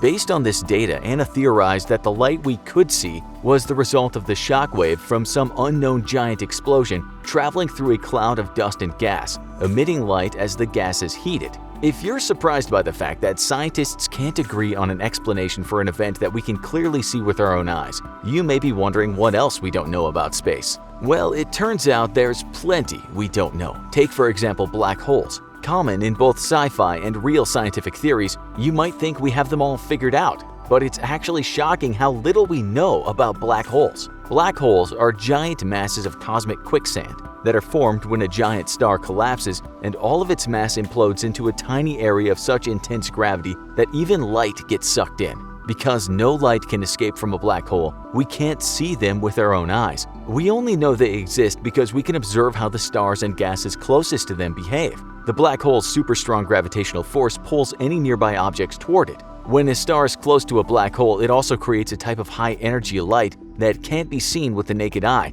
but can be detected using special satellites and telescopes. The types of black holes caused by an imploding star are called stellar black holes, and they can be up to 20 times more massive than our Sun. Some black holes are as small as a single atom, but have the mass of a large mountain. At the center of each galaxy in the universe is a supermassive black hole, which scientists believe were created at the same time as the galaxy they're in. Sagittarius A is the name of the supermassive black hole at the center of our galaxy, the Milky Way, and it has a mass greater than 4 million of our suns. Before you start panicking about how Earth is slowly being sucked into the black hole at the center of our galaxy, let's move on to some other less stressful space mysteries. We talk a lot about all of the different stuff that makes up the universe, the planets and stars and solar systems and galaxies, but we don't often think about the absence of stuff in space. During the Big Bang, all of the matter in the visible universe that had been compressed into a single point began rapidly expanding outward. More than 13 billion years later, what started out as small variations in the density of matter have turned into huge empty voids in space. The largest one that we know of, the Great Void, is 1.5 billion light-years away from us and measures more than 1.3 billion light-years across. To be fair, these voids aren't totally empty. They are filled with dust, gas, and even dark matter, but the density of matter in a void is less than 1/10 of the average for the rest of the universe, making them quite unusual. So what is this dark matter that's floating around in these space voids? With all the talk about dark matter and energy in recent years, it may seem like we're well on our way to understanding these dark forces, but much like black holes, we can't actually see dark matter or dark energy, and what little we do know about them is purely guesswork. We know that the universe has been expanding since the Big Bang, and for decades, astronomers theorized that the rate of expansion was slowing over time due to the effects of gravity. However, all their theories went out the window in 1998 when the Hubble Space Telescope made a shocking discovery. By observing a very distant supernova, the Hubble proved that the universe had been expanding more slowly in the past than it was today, meaning that the expansion of space was actually speeding up, not slowing down. This discovery stumped the experts. No one was sure exactly why the expansion was accelerating. Perhaps it was a problem with Einstein's theory of gravity or the existence of some unknown energy fluid in space. Even though astronomers couldn't explain this phenomenon, they gave it a name: dark energy. We know that dark energy exists and how much of it there is by how it affects the universe's expansion. Scientists have estimated that up to 68% of the universe is made up of dark energy. Some experts also theorize that dark energy is evenly distributed through both space and time, meaning that as the universe expands, it creates more dark energy. Dark energy does not have its own local gravity, but instead has a repulsive effect on the universe as a whole, causing the expansion of the universe to accelerate. Scientists need much more and better data to make any headway in understanding dark energy. If dark energy makes up 68% of our universe, dark matter makes up another 27%. That means all of the so-called normal matter that we can see and observe even with our most sensitive equipment makes up only a measly 5% of the entire universe. That's a little bit unnerving to think about. Like dark energy, dark matter is invisible. It does not interact with electromagnetic forces. It doesn't absorb, reflect, or emit light. So the only way we know it exists is by observing the effects of its gravitational pull on other matter. If dark matter were created during a controlled particle collision at CERN's Large Hadron Collider, the dark matter would escape undetected by their equipment. But scientists could infer its existence by measuring the amount of missing energy after the collision. One of the most interesting theories about dark matter is the existence of a hidden valley, a parallel world made entirely of dark matter. If imagining an entire parallel world made of dark matter is making you uneasy, wait until you hear about the evil twins of outer space. Subatomic particles like protons, electrons, and neutrons all have an evil twin, antimatter. Antimatter particles have the same mass as normal particles, but the opposite electrical charge. As a result, antimatter destroys normal matter on contact. And that sounds terrifying, but don't worry, there's very little antimatter in the universe, and it can actually be harnessed for good. PET scanners work by creating anti-electrons and using the energy that's released when they're destroyed to create sophisticated images. Even more wild than evil twins is the theory of quantum entanglement. In quantum entanglement, two particles in completely different parts of the universe can actually be linked to one another and will mirror the state and behavior of their partner over great distances. At first, this seemed to break some pretty fundamental laws of physics, since they thought that the signals sent between particles would have to have traveled faster than the speed of light. But eventually, as scientists began to unravel the puzzle of quantum mechanics, they started to understand how this spooky action at a distance, as Einstein called it, actually works. It would take a whole other video to begin to explain quantum mechanics, but the basic idea is that unobserved particles exist in all states simultaneously, and takes on one state only when it's observed and measured. It's like that old riddle: if a tree falls in the forest and no one's around to hear it, does it make a sound? As you lay back on the grass and take in the marvel above you, there's still one space mystery tugging at your curiosity. Are we really alone in the universe? This is yet another mystery of space that continues to stump scientists. According to the Fermi paradox, the universe is so massively huge and so unimaginably old that all probability points to a high likelihood of extraterrestrial life. And yet, we have no evidence of life outside our own planet. Enrico Fermi, the Italian physicist credited with sparking this debate, theorized that any civilization with modest rocket technology could colonize an entire galaxy within the span of 10 million years,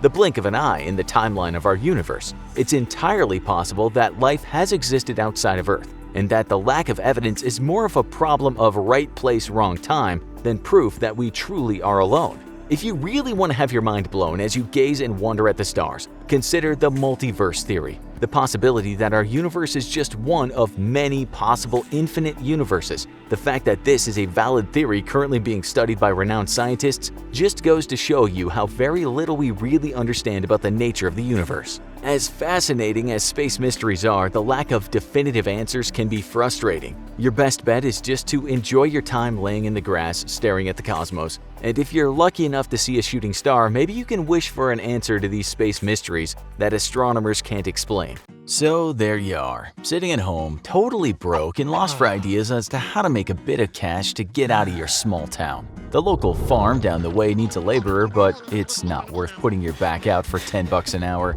You could go online and start filling out surveys, but it'll take weeks to earn enough to get where you want to go. You want cash in hand, and you want it fast, and no, you're not so desperate you'd resort to holding up the grocery store with your plastic toy gun. That great brain of yours is ticking away, and suddenly you come up with an elaborate scam where no one gets hurt. It's a world-first con. You're a genius, a certified mastermind. And maybe that's what was going through the mind of the English scammer we're going to talk about today. To be honest, we have no idea how anyone could come up with what he did. Maybe he was desperate, maybe he was a joker, maybe he was a con artist who spent days working on his art. All will be revealed, but let's start at the beginning. The date is the 22nd of June 2019, and it's a warm and wonderful day in the small town of Wollaston in southwest England. This rural village is straight out of postcard England. A picture-perfect example of historical hamlets where locals enjoy a couple of traditional pubs, an idyllic village green, and a dainty post office that doubles as a convenience store. That's shock to the people of Wollaston.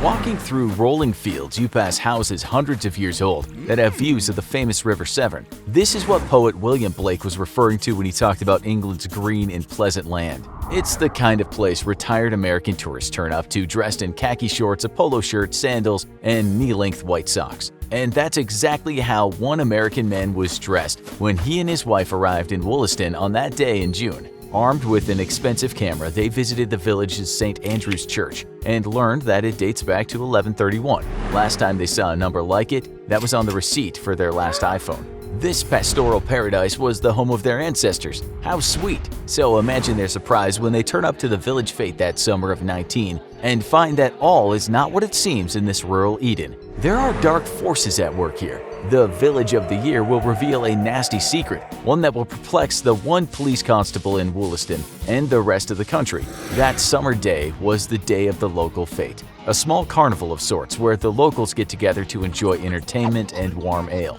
A man suddenly arrived on the scene that day dressed in a black and white checkered morph suit. He did not speak and communicated only through mime. In his hand was a bunch of leaflets and he handed them out to the fete-goers. They read the leaflet and on it was printed, "Is it a bird? Is it a plane? No, it's Wollaston's Mystery Man." The American man took a leaflet and thought, how quaint, an English game of Guess Who. But how would they know who he was? They knew no one in the village. One of the locals noticed their confusion and told them that it's likely just the retired local vicar raising some more money. That's because to make a guess, you had to pay £1, about $1.30. The Americans thought, okay, and wrote down on the form retired vicar, and they handed over that gold nugget. Lots of people were waiting in line to take a guess, so the jackpot could be quite a good payout. They took a selfie with the mystery man before they went to a stall to taste some locally made cider. While they were there, they talked to some folks who informed them that the winner didn't actually take the jackpot, but the cash was all going to a local cause. It seemed a bit un-American, but what the hell? If the village gets their pound, then they're good with that. But then, as the evening came to an end, the mystery man just seemed to disappear. And what's worse, he was gone with the cash. The locals thought he would come back in a while and reveal his identity, and that he'd whip off his mask and talk about the good money he'd raised. But no, he was gone. The Americans were having a pint of ale in the Wollaston Inn the next day, and the place was alive with gossip. It turned out that the mystery man had come down to town to scam the locals. He was an imposter. A hustler had been in their midst, and the Americans had been duped. Good Lord, the couple thought, how could this happen here? The perception they shared of pleasant rural England was shattered. A few days later, they were visiting relatives up north in Manchester, and it seemed street hustlers were everywhere. They were handing out quids on the street like they did candies on Halloween. This was not so much a green and pleasant land anymore, and the scammer was now all over the English tabloid media. The man picked up one of those wretched rags and saw he and his wife in the background of a photo. He read something the fate coordinator said. When he disappeared, it left a bad taste because people thought they'd been giving money to charity. The couple were now thinking they couldn't wait to get back to Detroit. The man kept reading and scowled when he saw the lines. It was a beautiful day and everybody was having a good time, but later on toward the end, when everybody thought he was going to climb on the stage and do the big reveal, nobody could find him. He just disappeared. It was just unacceptable, and the couple agreed to cut short their trip even though they wanted to visit relatives in the quaint northern town called Burnley. As they sat on the plane eating a tasteless chicken Kiev, they too had a bad taste in their mouth. They were confused, downhearted, and let down, you could say. England was nothing like they'd expected after watching Downton Abbey. It was full of men behaving badly. They couldn't wait to get back to the peace and quiet of downtown Detroit. Once settled at home, the man's curiosity got the better of him. Even though he wanted nothing to do with England ever again, he needed to know if they'd arrested this cruel con artist. It turned out that there'd been a twist in the tale. Reading an online newspaper story, the man was informed that one of the event organizers was about to talk about the mystery man in an interview on British radio. A few minutes before she was going live on the air, her doorbell rang. She ran downstairs to answer the door. It was the retired vicar. Ah, thought the man, I was right. He wasn't. The vicar told her that later that night before he'd been called on the phone, and a man who wouldn't give his name told him to check the contents of an envelope that had been put through his letterbox. He told the retired vicar to deliver the contents of that envelope to the event organizers and they could do with it what they wanted. That envelope contained over 100 pounds, over $130. That included the American's money. The American, his eyes glued to the computer screen, read that the word soon got out in the village of Wollaston, and the locals were overjoyed. But still, they did wonder if the mystery man would have kept the cash if his scam hadn't made the headlines. Maybe he came good out of guilt, out of fear, or maybe he always had good intentions. To this day, the identity remains a mystery, and he's always the topic of hot gossip in the Wollaston Inn. As cars burned in the streets of Detroit and cannibal gangs roamed the streets, a man and his wife smiled and, dare we say, even shed a tear or two. Goodness had prevailed, and even if the man was a sinner, he'd seen the light in the end. "Okay," said the man, "next year we're going to Burnley," and everyone lived happily ever after. The end. There's nothing like checking into a hotel. You can kick back, relax, and let others take care of everything. Just don't go nuts at the minibar. Those little bags of pretzels add up. But when you check into a hotel, above all, you're trusting the hotel to provide safety and security. Your room is your sanctuary. This made it all the stranger when a man was murdered in the safety of his hotel room in the middle of one of America's oldest and most prestigious hotels. The year was 1935 in Kansas City, Missouri, and the hotel president was one of the crown jewels of the city's Power and Lights district. Less than 10 years earlier, it had even hosted the Republican National Convention, nominating Herbert Hoover for president. The hotel was best known for its Drum Room Lounge, which hosted legendary entertainers including Old Blue Eyes Frank Sinatra. Anyone who was anyone in Kansas City knew that the hotel president was the place to go people watching. Their most infamous guest, however, was still to come. Roland T. Owen was an unassuming man walking into the hotel president and asking for an interior room on the upper floors on January 2nd. He claimed to be from Los Angeles, and those who saw him during his stay at the hotel mostly remembered him for a nasty scar he had on his temple and a deformed ear. That led many people to assume he was a professional boxer. An odd, quiet man, he talked to the bellhop Randolph Probst on the way to his room 1046 and claimed to have just been staying at another hotel but wanted a cheaper one. But Probst noticed something odd. For a man who had been traveling, Roland T. Owen barely had any baggage, just a hairbrush, a comb, and toothpaste in his pocket, and no suitcases to be seen. Mr. Owen was a mysterious guest, but a bigger mystery was about to put the hotel president in the history books. Mr. Owen continued to puzzle the workers at the hotel as he stayed there for 2 days. Maid Mary Soptic was shocked when she entered the dark room and found Owen sitting there in the dark with the shades closed and only a dim lamp on.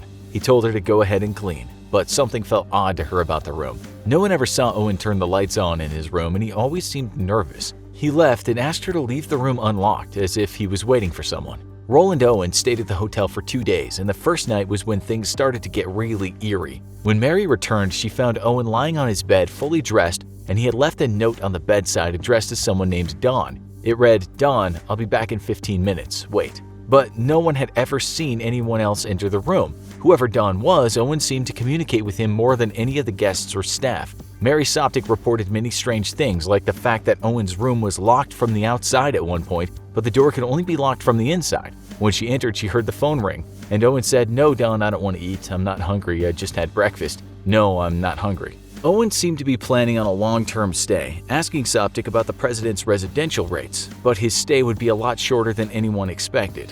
When Soptic returned to furnish Owen's room at 4 p.m. on the second day, she heard 2 men talking inside. When she knocked, she heard a deep voice speaking, definitely not Owen's. She asked if they needed towels, and the mysterious man said they didn't, but she knew there were no towels in that room. Jean Owen, who was staying in the room next door, said she heard many people talking in room 1046, shouting and cursing, and as the night went on, the behavior around the hotel only got stranger. A woman believed to be a prostitute wandered the halls looking for her client. She expected him in Owen's room but came out empty. Outside, a city worker observed a man wearing only an undershirt, pants, and shoes run into the street looking distressed. He was ranting, saying he would kill someone and looked wounded. Whether he was related to the mysterious goings-on in room 1046, no one was able to answer, but he disappeared into a taxi and was never seen again. The next morning, everyone would be looking for answers. It was an ordinary day on January 4th when Della Ferguson came on shift as the switchboard operator at the hotel president. She made her planned wake-up call to room 1046 when she noticed that the phone had been taken off the hook. She contacted Rudolph Probst to check on the room, and he found the door locked with a Do Not Disturb sign on it. When he called out, a voice inside told him to enter, but the door was still locked and no one was letting him in. He yelled to hang up the phone and left. Another bellboy, Harold Pike, had a key and let himself in after the phone wasn't hung up. He found Owen alone in the dark, naked and unresponsive. There was no sign of anyone else, and Pike put the phone on the hook and left. It was only 2 hours before the phone was off the hook again, and when Probst entered the room, he found something very different in the isolated, locked room. Owen was on the floor, on his hands and knees, and his head was bloody. More disturbing, there was blood all over the walls and on the bed and in the bathroom. Probst ran downstairs to get help, but when he returned, the door was blocked. Owen had fallen in front of it, barring entry with his body. They talked to the wounded man, and he eventually forced his way up and let them in. Doctors were called to examine him, and what they found was terrifying and impossible to explain. Owen had been tied with cord around his neck, wrists, and ankles. His neck showed signs of strangulation, and he had been stabbed multiple times in the chest. He had a nasty skull fracture from blows to the head, with the damage being so serious that blood splatters could be found on the ceiling. When Dr. Harold Flanders, a local doctor, asked him what happened, Owen insisted that he had fallen in the bathtub. When he was asked who hurt him, he said nobody. His injuries were serious and he was rushed to the hospital, but the mysterious Roland T. Owen would not be giving away any more of his secrets. By the time they arrived at Kansas City General Hospital, he had slipped into a coma and died soon after. No one had seen anyone enter the room that morning. There was no sign of a struggle in the room. Owen had been alive, if drunk, when Probst had entered the room. How did he get brutally murdered in a locked hotel room? That's what the Kansas City Police Department wanted to find out. Jean Owen was briefly detained and interviewed, but when her boyfriend backed up her story, she was released. An autopsy of Owen revealed that he had been fatally stabbed and bludgeoned. But one of the oddest things was that he had apparently been wounded between 4 a.m. and 5 a.m. based on the dried blood. That meant Owen had already been dying when Pike entered his room and found him lying in bed. A thorough search of the room found a few articles belonging to Owen, but they also found no evidence of the knife used to kill him. That ruled out suicide. But other odd items were found in the room, including a bottle of diluted sulfuric acid and a clothing tag from New Jersey. The crime scene team looked for fingerprints and found a set belonging to a woman that didn't match anyone at the hotel. Was this mysterious visitor the one who spelled the end for Roland T. Owen? The murder was front-page news, and detectives soon believed that Roland T. Owen was not who he said he was. A phone call to Los Angeles for the next of kin came up empty, and fingerprints of the deceased were sent to the Justice Department to await a match. But the case seemed to be going cold, until the hotel president received a mysterious phone call. A woman phoned the front desk to ask what Owen looked like and claimed to know him from a town named Clinton only 50 miles away. Sightings from around the city came in, and the Mulebach Hotel, which the deceased had left due to the high rates, reported that he had checked in under another name, Eugene K. Scott. The LAPD confirmed that this was also likely a fake name, and the mystery only deepened.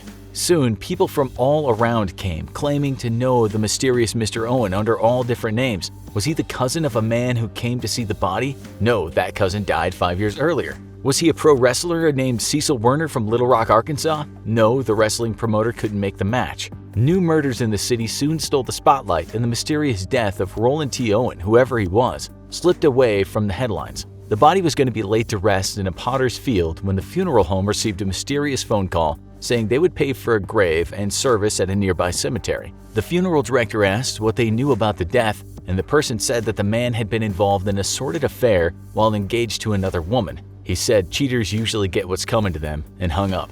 Was the mystery man of room 1046 killed in a lover's spat gone wrong, and who was he? The answers would be a long time coming. It was over a year later when the next break in the case would come. The images of the man were circulated around the country, but it wasn't until a friend of Ruby Ogletree in Birmingham, Alabama saw him in the paper that the truth came out. Ruby quickly identified the man as her son, Artemis Ogletree. Her boy had hitchhiked to California in 1934, and he hadn't been home since, but she knew the details around the case that proved she was telling the truth. She quickly identified the cause of the distinctive scar on his temple as an accident with cooking grease he had as a child. She even showed the investigators letters her boy had sent her. There was just one problem. Several of the letters had been postmarked after Artemis Ogletree was murdered in Kansas City. Not just that, but Artemis was a simple boy who didn't know how to use a typewriter and used plain language. Several of the letters were typewritten and used literary language. She also had received phone calls from people who claimed to know Artemis, including one with a wild story about being in Egypt with him and Artemis saving his life in a fight. The man gave Ruby his name and she gave it to the police, but it's never been released. who had been writing letters to a dead man's mother for years. With a new heap of evidence, courtesy of Artemis's grieving mother, the police reopened the case and soon they had their top suspect. Joseph Martin was arrested in 1936 in New York after killing his roommate and trying to ship the body to Memphis. When they found his wallet full of fake identification, they also found some handwriting that matched the letters received by Ruby Ogletree after Artemis's death. But no charges were ever filed and the case went cold. Who killed Artemis Ogletree in that locked hotel room in the Hotel President? Was it Joseph Martin as a part of his long career of crime? Was it an organized crime killing, and who was Dawn?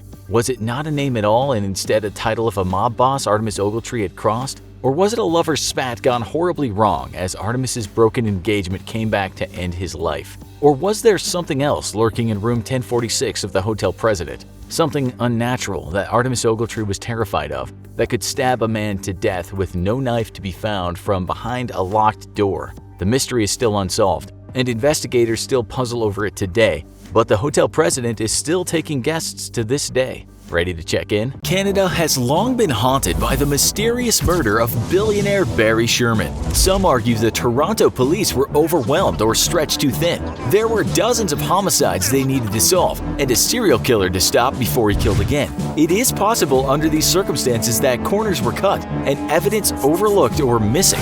This is certainly the opinion of Sherman's family's private investigation team. Police error may have cheated the victims of justice and the family from a sense of closure. Let's see who could have murdered Barry Sherman and his wife, and why, in this episode of The Infographic Show.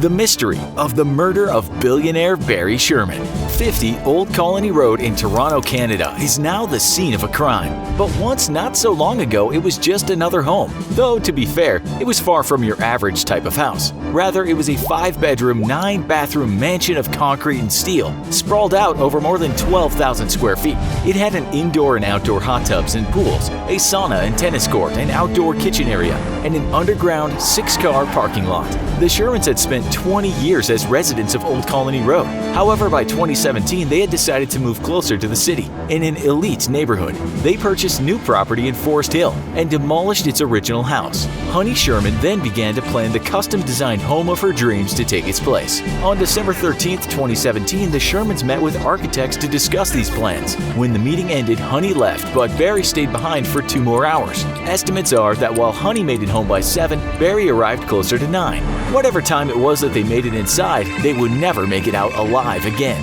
2 days later, on December 15th, a real estate agent stopped by.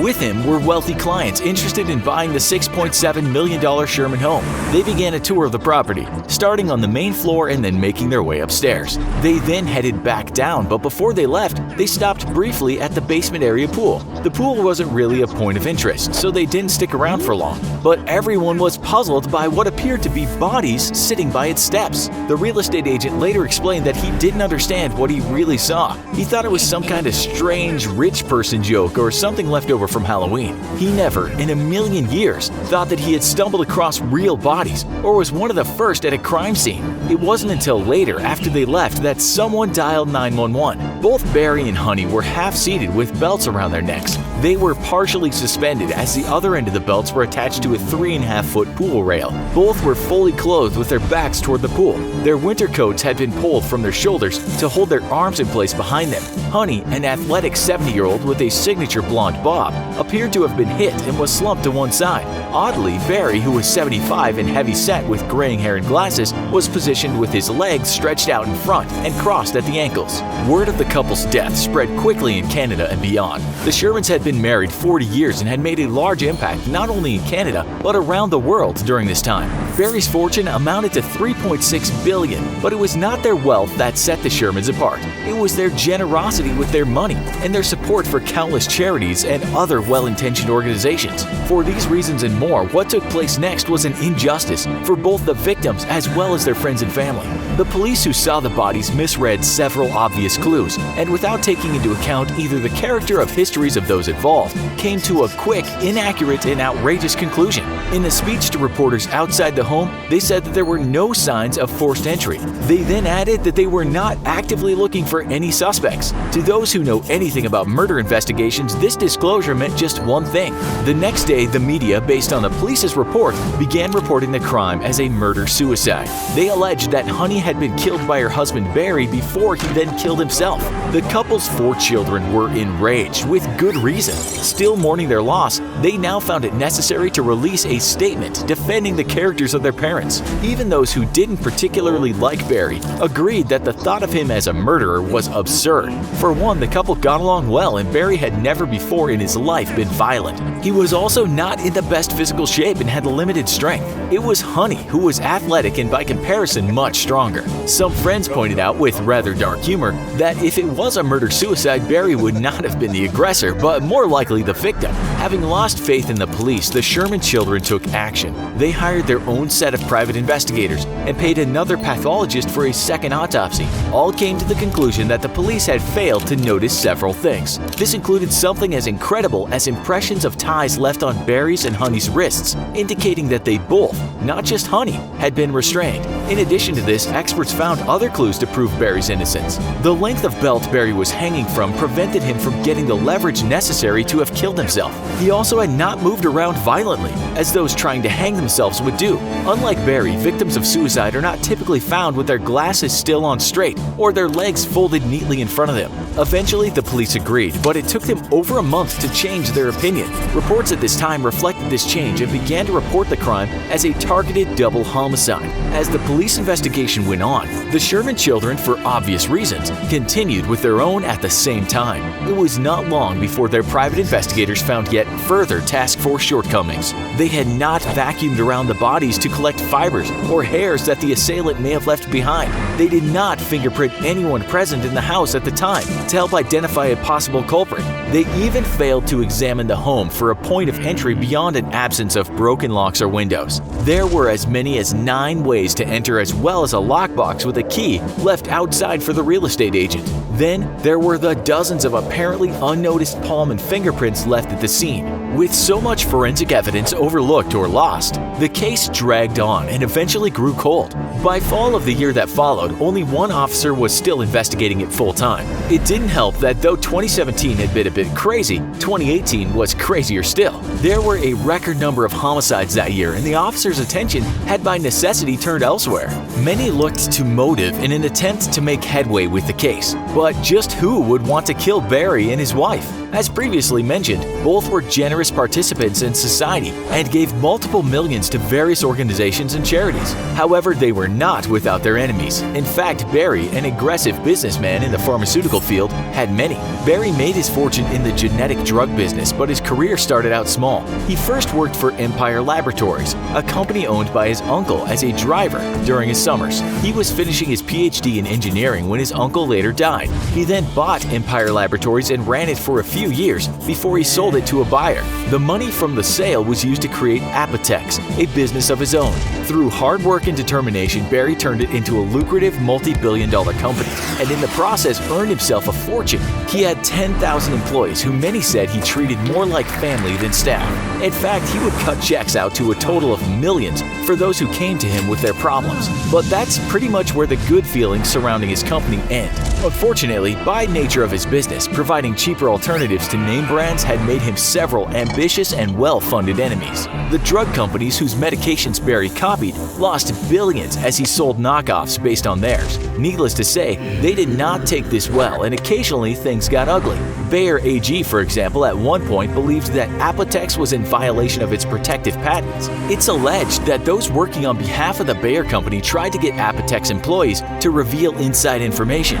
There were even accusations that Bayer had considered planting some drugs in Barry's car. Unsurprisingly, true or not, the company claimed to have no knowledge of any of this. Barry had quite a few questionable connections from other business dealings as well. An example of this was an investment he had made in a conman's chartering company that, it turned out, had no yachts. Another was a nutritional supplement that he had backed that was thought up and pitched by a 2-time felon.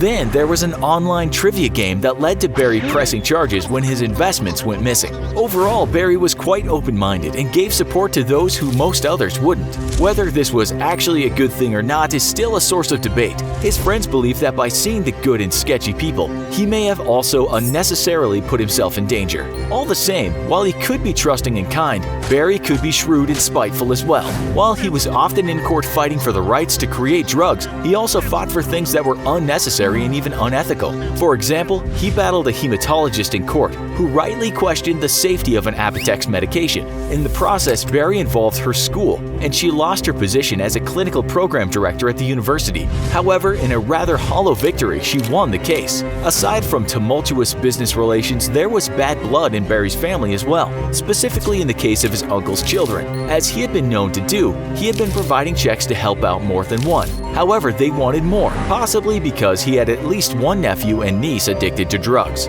They joined in a suit against him, alleging that because he created Apotex with money from their father's company, that they were owed some of its profits. Litigation drew out for a decade before they finally lost. Animosity and resentment only grew once a verdict was reached. After all, the nephews and nieces had been ordered to pay Barry's legal expenses. Very soon after this, the Shermans were strangled in their home. Was this merely a coincidence, or could his own family have killed him for revenge? Whether they did or not, they will continue to suffer the consequences of their betrayal. Barry's lawyers filed an appeal requesting they pay more money than what they already owed, the same day he was buried. While there's a lot of speculation about just who killed Barry and his wife, there's even more about what will happen following their death. Currently, Barry's wills are sealed by the order of the Ontario Superior Court. In the interests of protecting their beneficiaries, their contents will remain undisclosed for 2 years. No one, including the Sherman estate lawyer, knows the specifics of what either contains. Shockingly, it is possible that Honey never made a will. No one was asked to hold one on her behalf, and nothing turned up during a property search. This complicates matters somewhat, as order of death is important. One possibility is that they were killed together, or in legal terms, that they died simultaneously. Or when Honey returned home before her husband, that she was killed first. Then again, there is no way to prove that Barry was not the first one strangled. Reports claim that the exact time of death cannot be determined, and therefore, it will remain a mystery if one outlived the other. If Honey was the first to die, Barry's will could divide the estate between their kids. However, on the event that Barry died before his wife, his estate could be left to her.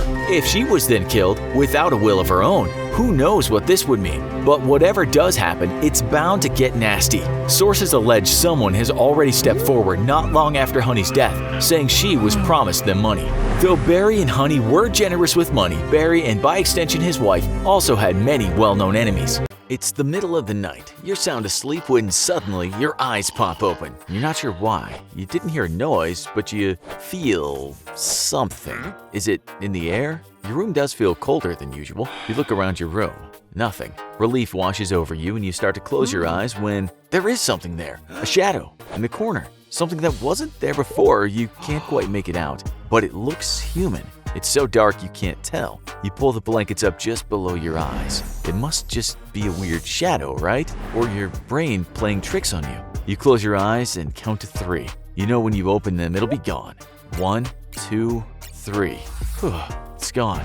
No, it's on the other corner now and it's coming towards you. Its eyes open, glowing red in the dark and staring at you. You're so scared you can't scream. You can barely move. It's getting closer and closer. You reach out, and just in time, you hit the switch on your lamp and see your coat rack. You laugh to yourself. It does look a little like a person in the dark, and maybe the eyes you saw were just the lights reflecting in from the street outside.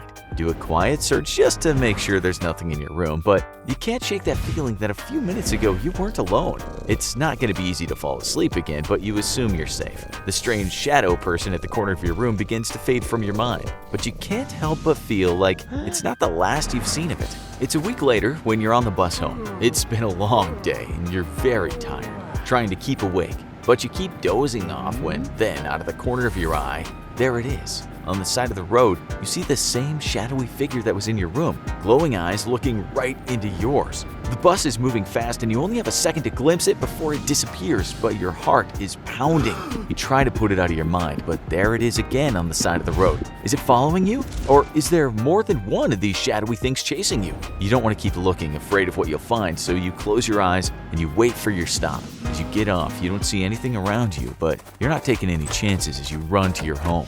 Who are these shadow people? Or more accurately, what are they? Are you just hallucinating and seeing them when you're tired? Or is something more sinister going on? You're definitely not going to sleep anytime soon. So you turn all the lights on and get on the internet to search. You Google shadow people and start clicking through the results. You're not sure what you're hoping to find, but you learn that you're definitely not alone. Lots of people report seeing these things, which is good since it means you're not losing your mind. And the reports aren't new either. You feel your chest get tight as you see that people have been talking about shadow people for hundreds of years, with these mysterious creatures appearing in countless religions, legends, and belief systems. There's lots of different theories, but whatever they are, people have been scared of them for a very long time. You're starting to feel a little better actually, knowing that you aren't alone in having seen them. When you click on a website and your heart nearly stops, there, staring back at you, is a picture of the shadow person from your room.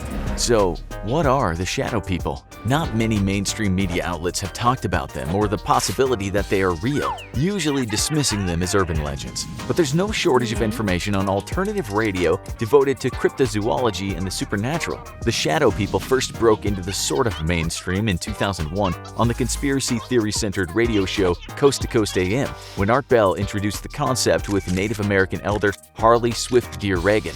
Bell decided to spice up the show by inviting listeners to submit their own shadow people stories, and was stunned when hundreds of people wrote in, sending drawings of the supernatural shadow beings they had supposedly encountered, drawings eerily similar to the being you yourself encountered multiple times. The shadow people gained a new investigator only a few months later, when paranormal investigator Heidi Hollis published her first book on the shadow people. Hollis went further than Bell and Reagan, who normally portrayed the shadow people as neutral entities. Hollis argued that they were hostile alien entities that were stalking us and claimed they could flicker in and out of peripheral vision, getting close enough to jump on people's chests and choke them. Many people say they feel a strong hostile energy from these beings and believe them to be angry spirits from beyond the grave, stalking the living, while others think they might be the psychic remnants of inhabitants from another dimension and that they're either trying to make first contact with us or trying to warn us about something. A theory advanced by the late paranormal writer and researcher Rosemary Ellen Guiley is that there's something else entirely, a supernatural being known as a jinn. These creatures frequently appear in Middle Eastern mythology and are more commonly known as genies. Yes, that kind that grants wishes. But jinns aren't bound to a lamp or a bottle and are filled with magical energy. These shape-shifting beings can take any form they want, and many believe the shadow people are remnants of jinns from ancient times. Whether they're a genie spirit or from another dimension on a spirited journey, the abundance of evidence from shadow people is quite disturbing. The internet is full of stories of people recounting their experiences with shadow people. Paranormal investigator Chad Stombaugh even claims to have captured video footage of shadow people, but the footage is blurry and inconclusive. A still photograph of a basement in the supposedly haunted Gaslight Inn in Indianapolis shows a creeping black mass in an otherwise brightly lit room. The most disturbing story of the shadow people comes from the sleep study GR16, which was supposedly conducted in 1971 at Camden College. A brief clip claiming to be from the study shows a group of people who said they were haunted by shadow people in their dreams. The experiment aimed to track their brain patterns, but according to the story, something went horribly wrong and the shadow people killed the subjects. But no records of this study exist beyond some unsubstantiated video clips. The more you look into shadow people, the more you're left with questions and no answers. One of the strangest elements of the shadow people is how closely one person's description matches that of another. They're almost all the same, a shadowy, vaguely human-like figure lurking just far enough away from the person that it can't be made out clearly. Many people report glowing red or yellow eyes staring at them. Some of the shadows look more like an amorphous blob, as in the case of the famous phantom at the Gaslight Inn, which resembled a creeping mass slowly expanding over the basement. But many others report a clearer, more disturbing figure which has come to be known as the Hat Man. This is a distinctly humanoid figure dressed in a black three-piece suit, wearing a black hat. His eyes glow red and he holds a pocket watch that he occasionally checks, as if he's waiting for something or someone. He's very tall, at least 6 feet, but he's also been described as being up to 10 feet tall. Many people believe the Hat Man could be linked to the popular urban legend Slender Man, another abnormally tall, sharp-dressed monster with ties to supernatural terror. Most people thankfully only encounter the shadow people for brief moments, seeing them out of the corner of their eye or in the dark corners of rooms, only for them to disappear when the light falls on them. But some people have had longer and far more terrifying experiences that suggest there may be some truth to these encounters. Author Daniel Penchbeck, a paranormal expert, reported that he began seeing other dimensional beings that resembled the shadow people. Penchbeck believes that he was able to see into another dimension, and that somehow these creatures came back with him, haunting him for weeks before they stopped, and he was able to return to his normal life. But not everyone believes that the shadow people are a supernatural entity. Scientists who have analyzed the sightings propose a much more down-to-earth explanation, that these shadow beings are a product of our mind playing tricks on us. The most common times for people to see shadow people are when they're under intense emotion, isolated, or very tired. The mind is experiencing heightened stress at this point, so mundane things like a coat rack or a shadow become a potential threat. Sleep paralysis, which is where the body's motor functions take longer to wake up than the mind, also causes hallucinations that can take the form of shadowy demonic figures and may be the origin of the mysterious figures. Two more factors that might be influencing shadow people sightings include sleep deprivation and addiction. Dr. Jack Potts has studied those addicted to substances that keep them in a heightened state of awareness and keep them from falling asleep, and he observed that they became paranoid and conspiratorial. They kept reporting hallucinations of people following them and believed them to be supernatural beings that posed a danger to them. While descriptions of these beings varied, many of them matched up with the descriptions we see over and over for shadow people. Potts believes the shadow people are our body's natural reaction to stress, albeit a terrifying one, rather than a true supernatural phenomenon. But if that was the case, why have so many people, even those who have no substance abuse issues or bouts of sleep paralysis, seemingly spotted them out of nowhere?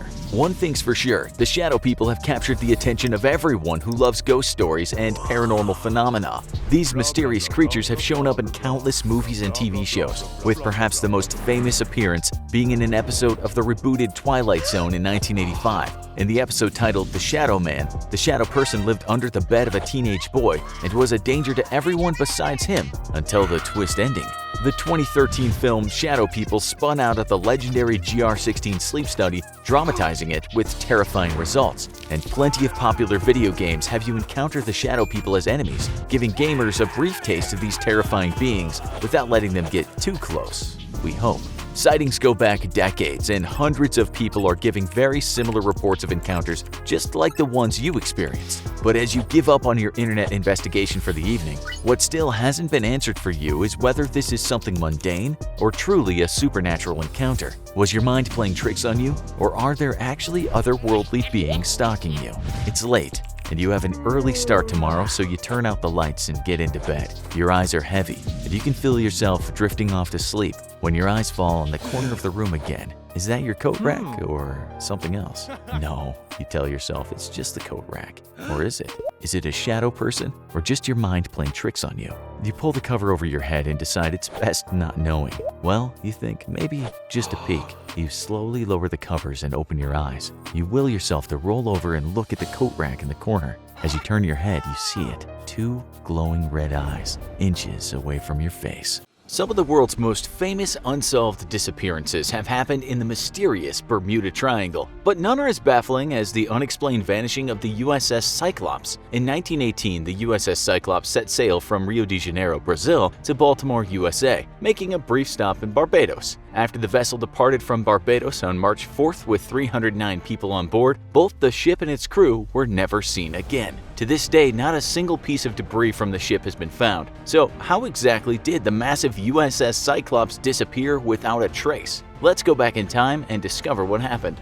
Built in 1910, the USS Cyclops was known as the largest collier in the U.S. Navy. Colliers were coal-carrying ships that were used to transport the coal used for fuel to other ships. At around 540 feet long and 65 feet wide, the Cyclops was so big that it was the size of 1.5 football fields. The massive steel-hulled collier was appropriately named the Cyclops after the fabled one-eyed giants of Greek mythology. In April of 1917, the U.S. entered World War I, and the Cyclops was commissioned on May 1, 1917, to join the U.S. war effort. During the war, the ship was used to transport troops and resources and help refuel warships of the Allied forces. On its last trip, the USS Cyclops left Rio de Janeiro loaded with between 10,000 to 11,000 tons, the exact tonnage is disputed, of manganese ore, a much heavier and denser cargo than it usually had to carry. Some port officials in Rio at the time believed the ship had exceeded its carrying capacity and appeared overloaded. It's also important to note that the crew had no familiarity with the ore, as this was the first time the USS Cyclops was carrying such cargo. Before the ship left Rio on February 15th, the ship's commanding officer reported that the starboard engine appeared to have a cracked cylinder and could no longer function. This reduced the speed and performance of the USS Cyclops from an average maximum speed of 15 knots to about 10 knots. A survey board that inspected the ship agreed with the commander's observation about the engine and recommended that the Cyclops return to the U.S. for repairs. So the ship departed, making another stop in Bahia before leaving Brazil. Today, the Navy believes that there were 309 people on board, though contemporary accounts of the ship's disappearance list 293 people on board, including 15 officers, 221 crewmen, and 57 passengers. The passenger list included prominent figures such as Alfred L.M. Gottschalk, the American Consul General at Rio de Janeiro, who was returning to the U.S. after a long-term post abroad. Though the USS Cyclops was supposed to head straight to Baltimore, the ship made an unscheduled stop in Barbados on March 3rd to resupply. To this day, it's still somewhat unclear why the ship made this stop, as the Cyclops should have had enough supplies to continue to Baltimore. Some think the captain was worried about the ship's cargo. A few inspectors in Barbados stated that the cargo wasn't stowed correctly. Instead of being level, it was piled up higher in the middle rather than spread out evenly. Additionally, the water was over the ship's plimsoll mark, a line on the ship's side which indicates the legal limit of submersion, meaning the ship was overloaded. The USS Cyclops left Barbados the next day, March 4th, and was supposed to arrive at the port of Baltimore a week and a half later on March 13th. After sending out a transmission of "Weather fair, all well" just after clearing the port of Barbados, the USS Cyclops seemingly vanished, never to be heard from again. In the days after the ship disappeared, hundreds of American ships nearby made repeated radio calls to the USS Cyclops to try to establish its whereabouts. All the calls went unanswered. As the days passed, publications immediately started throwing around theories about the Cyclops' disappearance and what might have caused it. Did a freak storm sink the enormous collier? Or did an enemy German U-boat torpedo the USS Cyclops and send it to a watery grave? Multiple magazines at the time, including Literary Digest, even suggested that a giant octopus might have risen from the sea, entwined the ship with its tentacles, and dragged it down to the bottom. Perhaps understandably, the Navy spent little time investigating this last theory, much to the relief of Cthulhu.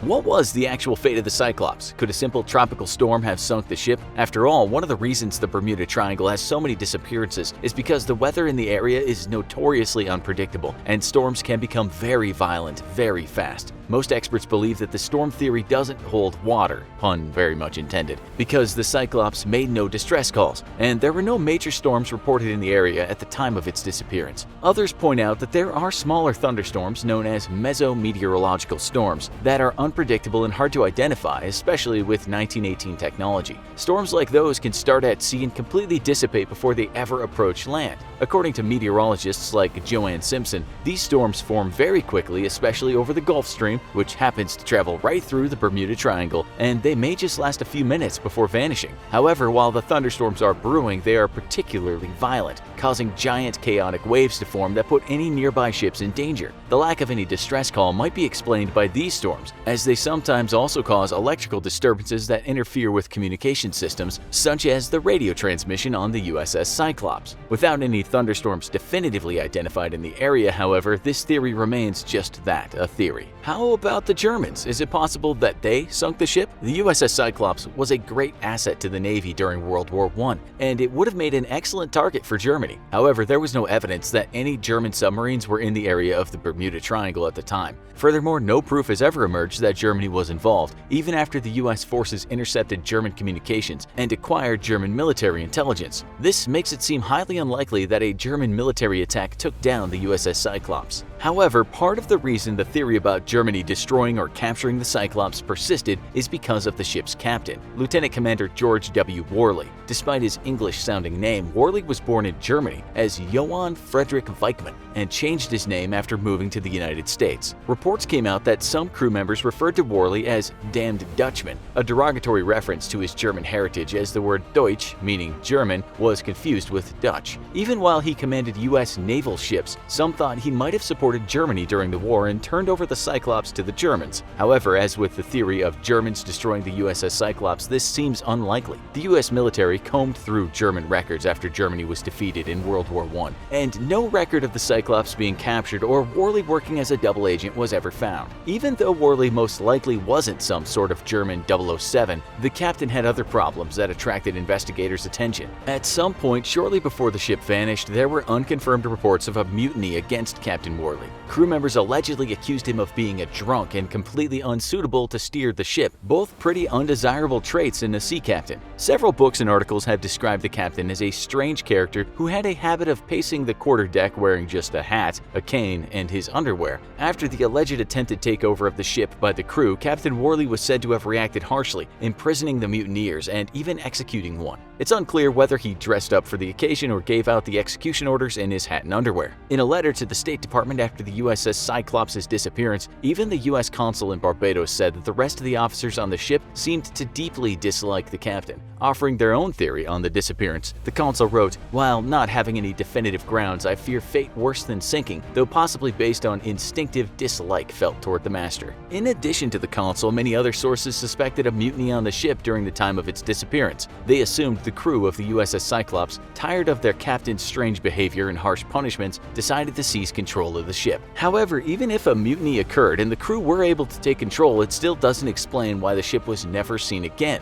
The fugitive crew would still have had to dock somewhere, and no records exist of a stolen U.S. naval ship showing up anywhere. There is also the possibility that the USS Cyclops' disappearance stems from a flaw in the ship's design. Some naval experts believe that the fate of the two Cyclops' sister ships provide the most support for the design flaw theory. The USS Cyclops had three sister ships, the USS Jupiter, the USS Nereus, and the USS Proteus. Sister ships are the ships of the same class that are built following almost identical designs. So if there was a structural flaw in the design of the Cyclops, there would likely be one in its sisters as well. The USS Jupiter was sunk by a Japanese aircraft in World War II, so the cause of its demise is known, but the other two ships suffered similar fates as the USS Cyclops, albeit decades later, both vanishing somewhat mysteriously in the Bermuda Triangle in 1941. At the time, U.S. Navy Admiral George Van Deurs thought the ship might have sunk because their design was incompatible with their cargo. Both ships, like the USS Cyclops, were designed to carry coal, yet while they vanished again like the USS Cyclops, both the Nereus and the Proteus were carrying ore, though it was bauxite instead of manganese ore. Some thought this cargo might have weakened the ship's structures. Additionally, Van Deurs believed that support beams of the ship might have been eroded after years of carrying acidic coal, exacerbating any weaknesses in the design. No matter what happened to the USS Cyclops, one of the most perplexing pieces of the puzzle is the lack of any debris or trace of the ship's wreckage, even decades after its disappearance. Thanks to better technology and search tactics, more historical shipwrecks are being discovered year after year. Yet the USS Cyclops still evades detection. Some scientists think it's possible the Cyclops disappeared in the Puerto Rico Trench, which is the deepest point of the Atlantic Ocean. Located at the southern tip of the Bermuda Triangle, the trench reaches down to 27,500 feet below sea level at its deepest point, just 1,500 feet shy of the height of Mount Everest. Shipwreck aficionados believe that not only the USS Cyclops, but many other shipwrecks have been lost in time to this deep sea trench. However, because the exact day and time of the Cyclops' disappearance is uncertain, Navy investigators aren't sure if the wreck is actually in the trench or someplace else along the Atlantic coast. Relatives of the 309 people lost on the USS Cyclops are still searching for answers to this day. They are hopeful that the Cyclops will turn up as search technology continues to improve and give them some answers for what happened to their relatives over a century ago. In fact, in the 1960s, an experienced Navy diver named Dean Hawes stumbled upon a massive wreck off the coast of Cape Charles, Virginia. Virginia, Hawes was reportedly stunned by the enormous size of his find and claims to have seen, among other things, a bridge on steel stilts while exploring the wreck, which is consistent with the design of the Cyclops. He surfaced with the hope of going back down and re-examining the wreck along with his dive team, but bad weather forced the crew to abandon the area and sail back to shore. After a few years, Hawes happened to read an article about the USS Cyclops and recognized the ship in the photo as the wreck he had found off the coast of Virginia. Excited by his discovery, Hawes convinced the Navy to lead another investigation at the site of the shipwreck he had found all those years ago.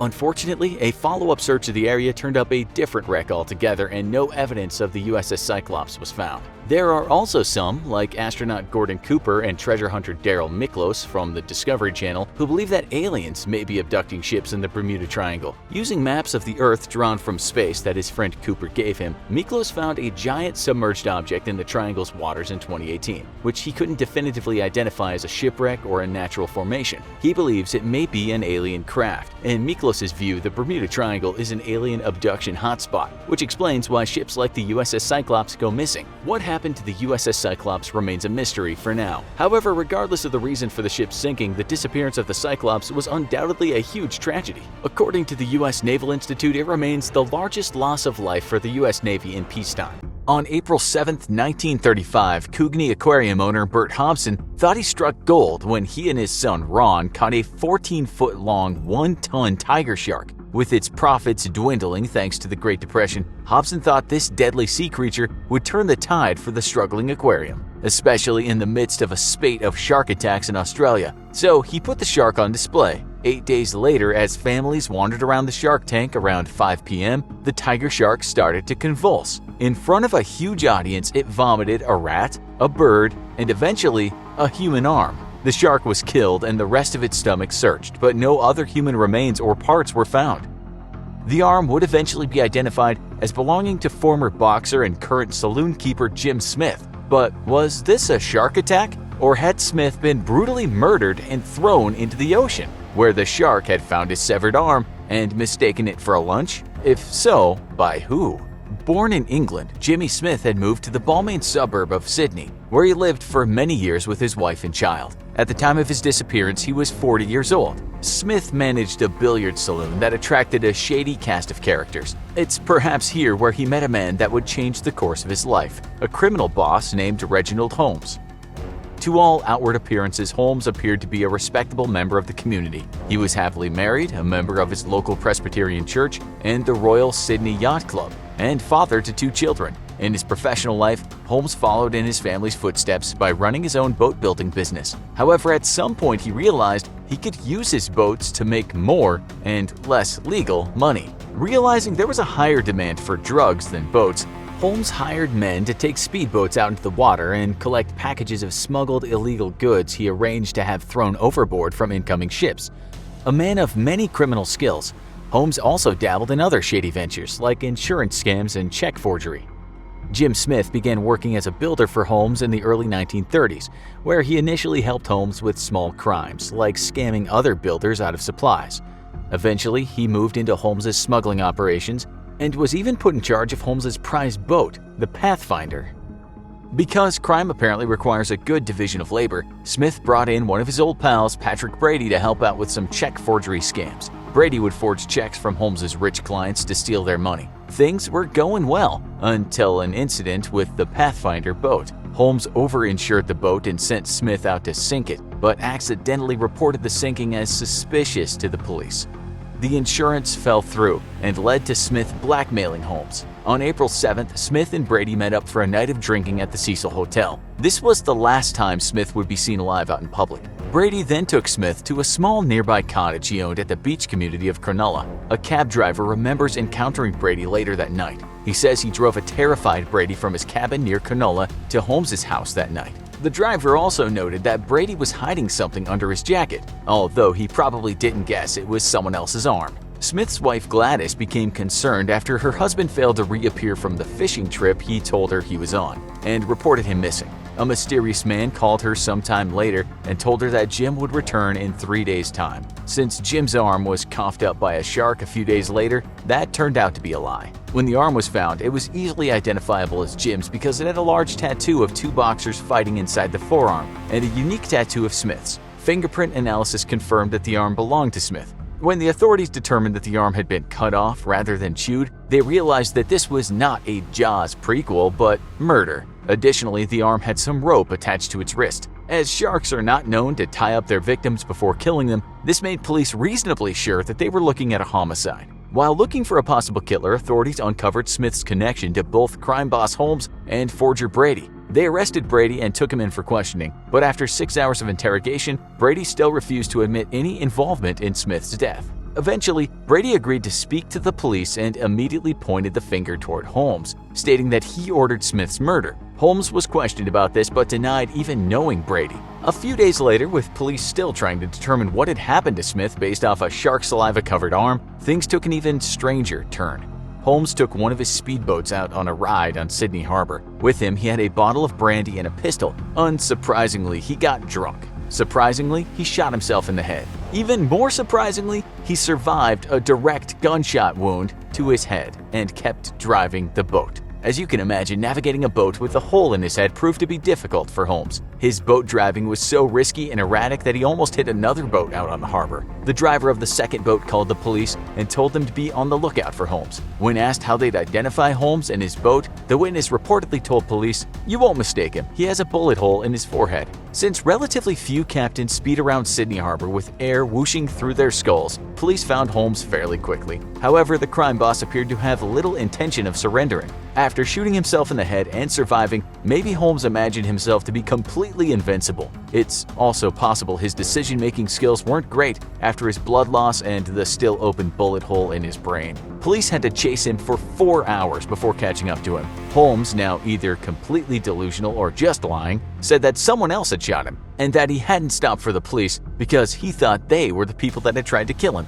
Holmes went on to make a weird semi-confession to the police, reportedly saying, "Jimmy Smith is dead and there's only another left. If you leave me until tonight, I'll finish him." Since the police weren't keen on letting a bleeding man wander around Sydney until he found another victim to murder, they arrested him. After a few weeks back in the hospital, where they patched up his head, Holmes pointed the finger for Smith's murder back at Brady. He told authorities that Brady had murdered Smith and blackmailed Holmes for 500 Australian pounds, showing up to Holmes' house with a severed arm and threatening to pin Smith's murder on him. Holmes went on to say that Brady cut up Smith's body, put the pieces in a trunk, and threw the trunk into Gunnamatta Bay. Even though this may seem like an excessively cruel and brutal way of disposing of a body, it was quite a common practice in Sydney in the 1920s and 30s. It was so common, in fact, that it had a nickname, the Sydney Send-Off, which goes to show you that the good old days were rarely that good. People just look at the past through rose-colored glasses and forget about all the body dismemberment that happened.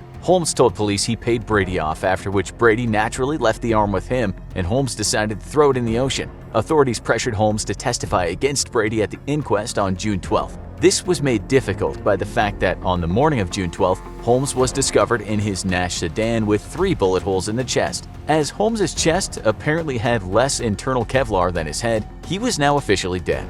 Though Brady's trial continued without Holmes' testimony, there was no solid evidence to pin him as the murderer. Brady's lawyer also pointed out that with no body and just an arm, no one could even be certain that Smith was dead. Brady was eventually released, though most of Sydney believed him to be guilty anyway, making him the O.J. Simpson of Sydney. Which leaves us with a few interesting and contradicting theories as to what could have happened to Smith. The most likely and obvious theory is that Holmes, who was running a huge criminal enterprise and was supposedly being blackmailed by Smith, ordered Brady to kill him to get him out of the way. However, there are a few problems with this concept. If the killing was done at Holmes' request and Brady was just a hired hand and underling, who killed Holmes while Brady was in prison awaiting trial? Why did Holmes withdraw 500 Australian pounds right before he drove out of his house and was killed? Did he lie about paying off Brady and was going to pay him off then? Or was he paying off someone else? If Brady had someone else murder Holmes, a feared criminal, under his orders, perhaps he occupied a higher position in the criminal food chain than the authorities thought. This made it possible that Brady was the one who orchestrated Smith's murder as well. However, there's an alternate theory about Holmes' death that lets Brady off the hook. Before he was shot, Holmes had taken out a generous life insurance policy that would benefit his wife and children. As his name was being dragged through the mud during Smith's murder investigation and Brady's criminal trial, it's possible that Holmes, keen on saving his family further embarrassment, ensuring their future, and not seeing a clear way out of his troubles, arranged for his own death. Professor Alex Castles, who has extensively studied the case, believes that Holmes hired a hitman to kill himself. So what if Brady killed Smith without being ordered to by Holmes? There are a few problems with this theory as well. First of all, Brady was only 5 foot 4 inches tall. It would have been hard for him to take down Smith unless, of course, Smith was really drunk and unable to fight. Also, why was Brady so scared in the cab ride leaving his cabin? And why did he go straight to Holmes's house after the murder to blackmail his dangerous crime boss? The most unusual but not so far-fetched theory is that Jim Smith wasn't even dead. The only part of Smith that was found, after all, was his severed arm from the elbow down. It's a strange coincidence that the only limb found was one that featured a unique identifying tattoo, which would immediately tie the arm to Smith.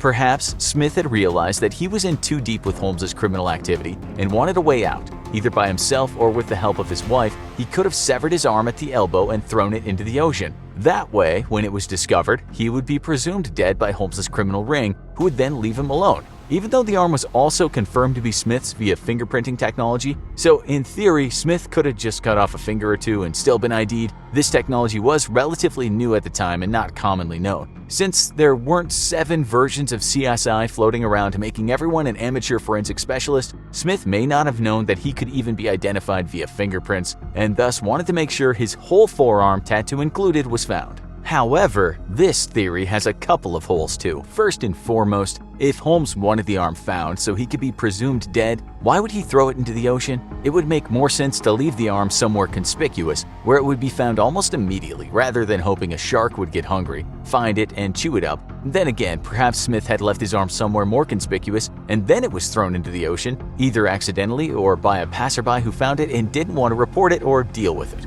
Years later, it was discovered that Smith had been working as a fizz gig. This was not a failed soda brand, but Australian slang of the time for a police informant. Strangely, this information could still support multiple theories of Smith's death. If Holmes or Brady discovered that Smith was leaking information about their illegal activity to the police, it gave both men the reason to want Smith dead. However, if Smith saw himself working as a double agent and was dealing with increased stress from two-timing his friend and boss while also collaborating with the police, he may have thought disappearing by faking his own death was the only way out. Being called a fizz gig could only add to that stress. However, this new evidence of Smith's role as an informant also added another suspect in Smith's possible murder, Eddie Wayman. At the time, Wayman was one of the most dangerous and infamous bank robbers in Australia. Smith had leaked some information to the police that led to them catching Wayman and his partner in a bank robbery in progress. So, did Wayman break into Brady's cabin that night and kill Smith? If Brady was truly the amateur criminal it appears he was, Wayman could have threatened him into silence and told him to bring Smith's arm to Holmes's house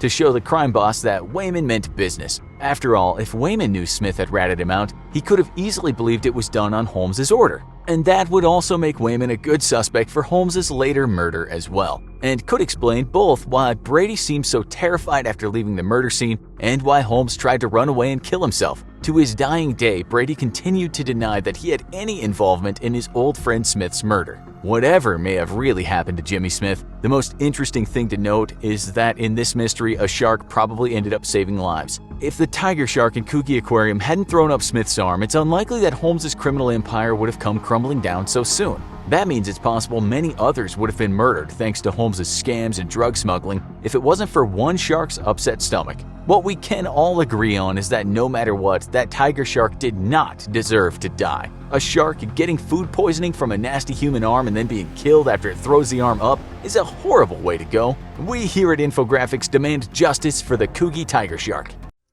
How would you feel if after wolfing down what you thought was a delicious chicken tikka masala, you'd actually consumed a tikka masala alright, except it contained German Shepherd rather than one of our feathery friends? Or what if you found out that the bits of meat in your noodles wasn't actually prime pork, but strips of sewer rat?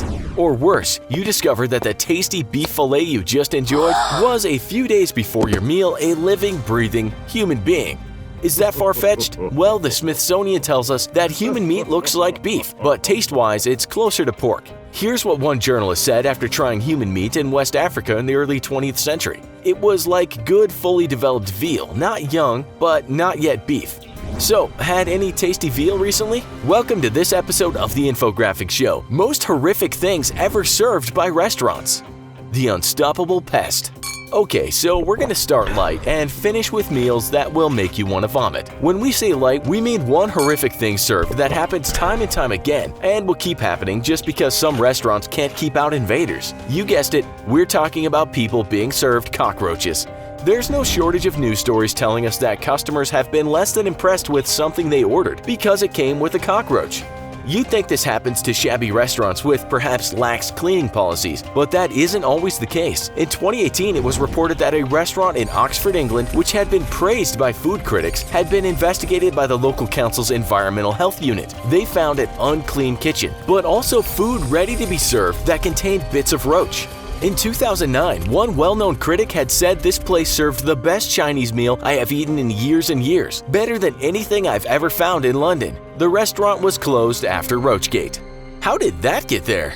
Sometimes things end up in food and we just don't know how they got there. This happened in Japan in 2018 when a customer was shocked to find his sausage egg McMuffin contained bits of human teeth. Following the incident, McDonald's released a statement saying this is an isolated matter and the local team will continue to liaise directly with the customer as the investigation is carried out. A similar thing happened in Japan in 2015 when someone found a human tooth in their McDonald's fries in Japan. The thing was, none of the staff had lost a tooth and it remained a mystery as to where the rogue molar came from. This is just another issue of quality control and cleanliness. But you can be sure that sometimes restaurants secretly add disgusting things to your food. We'll talk about that too.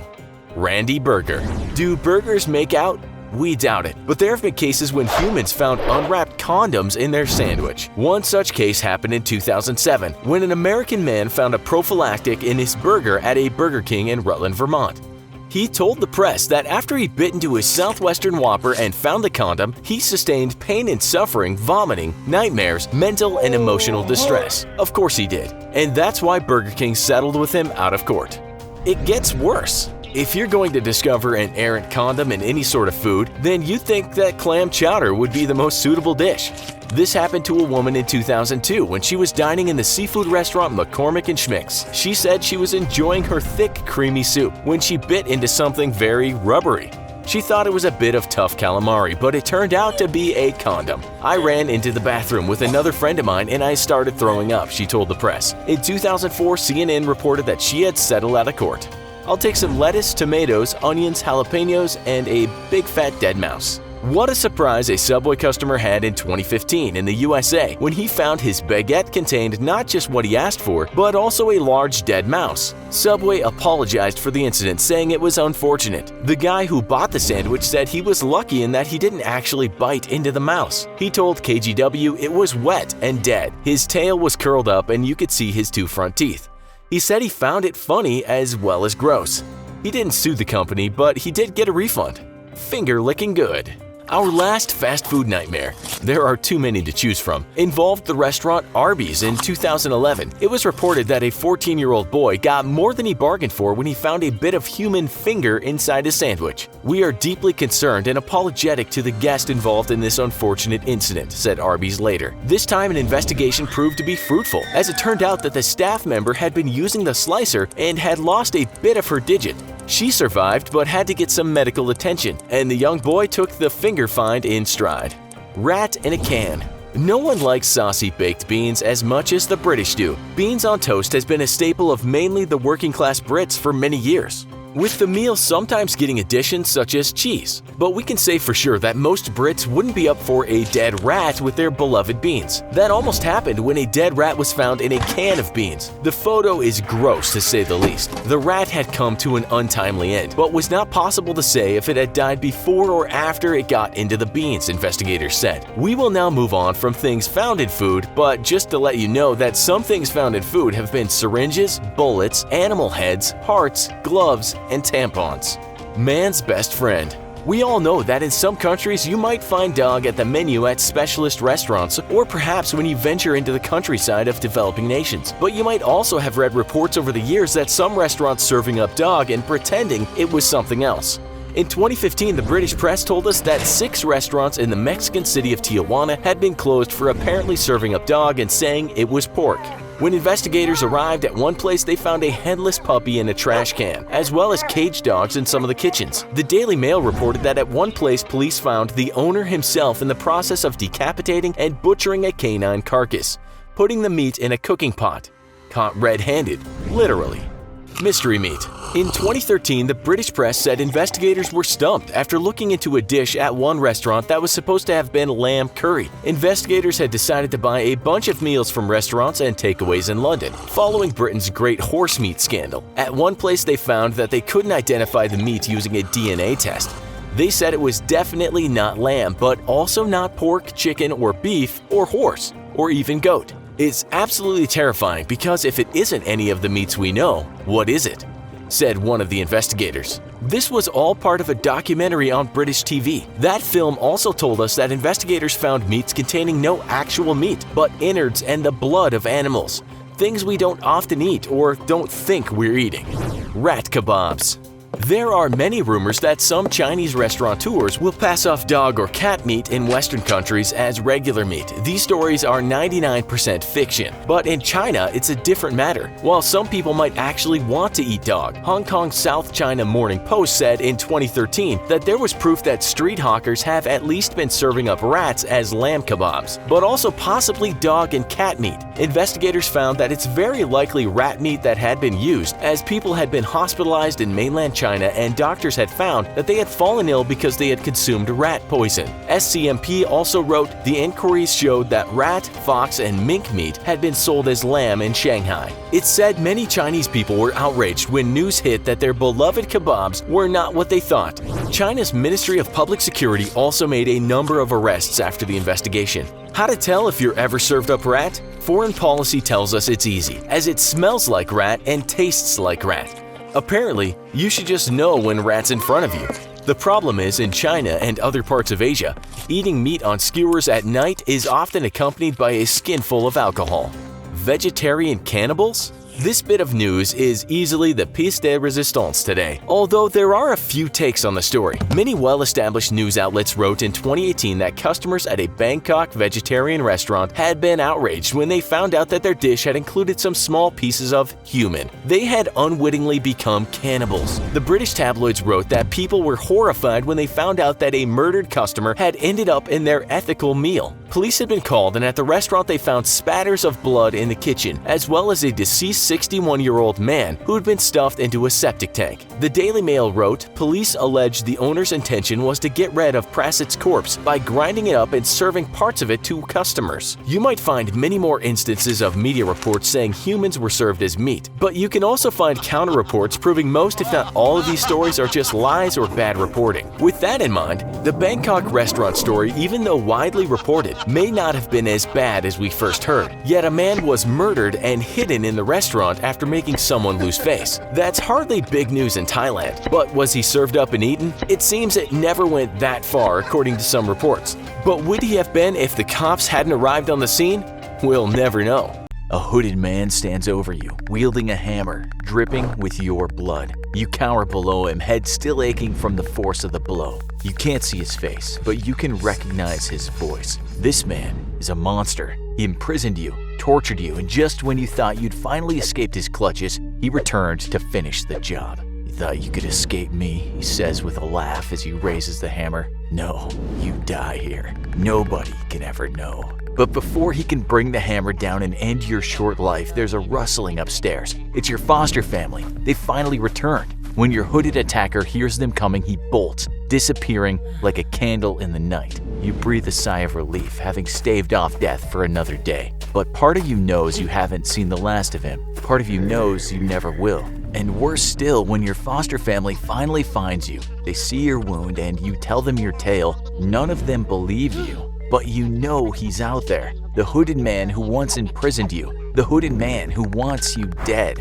Imagine waking up with no memory of who you are. One day, every detail of your life is lost to you and you can't even remember your own name. All you know is that you spent your whole childhood imprisoned against your will. And if that's not bad enough, imagine you also have a number of assassins hunting you, only you can't remember why. Now this all sounds like it could easily be a plot of the new John Wick-style hitman action movie, but these events actually occurred during the life of one of the most enigmatic men who ever lived. This is the life and mystery of Caspar Hauser, history's most mysterious man. Welcome to 19th century Germany, a time of rapid population growth that led to the creation of slums in urban areas where the infant mortality rate was on the rise. Among all this, in 1828, a boy believed to be as young as 16 was found wandering the streets of the city now known as Nuremberg. The boy, dressed only in tattered clothes, had nothing in his possession, save for an envelope containing 2 letters. Who was this boy? Where did he come from? What was he doing here?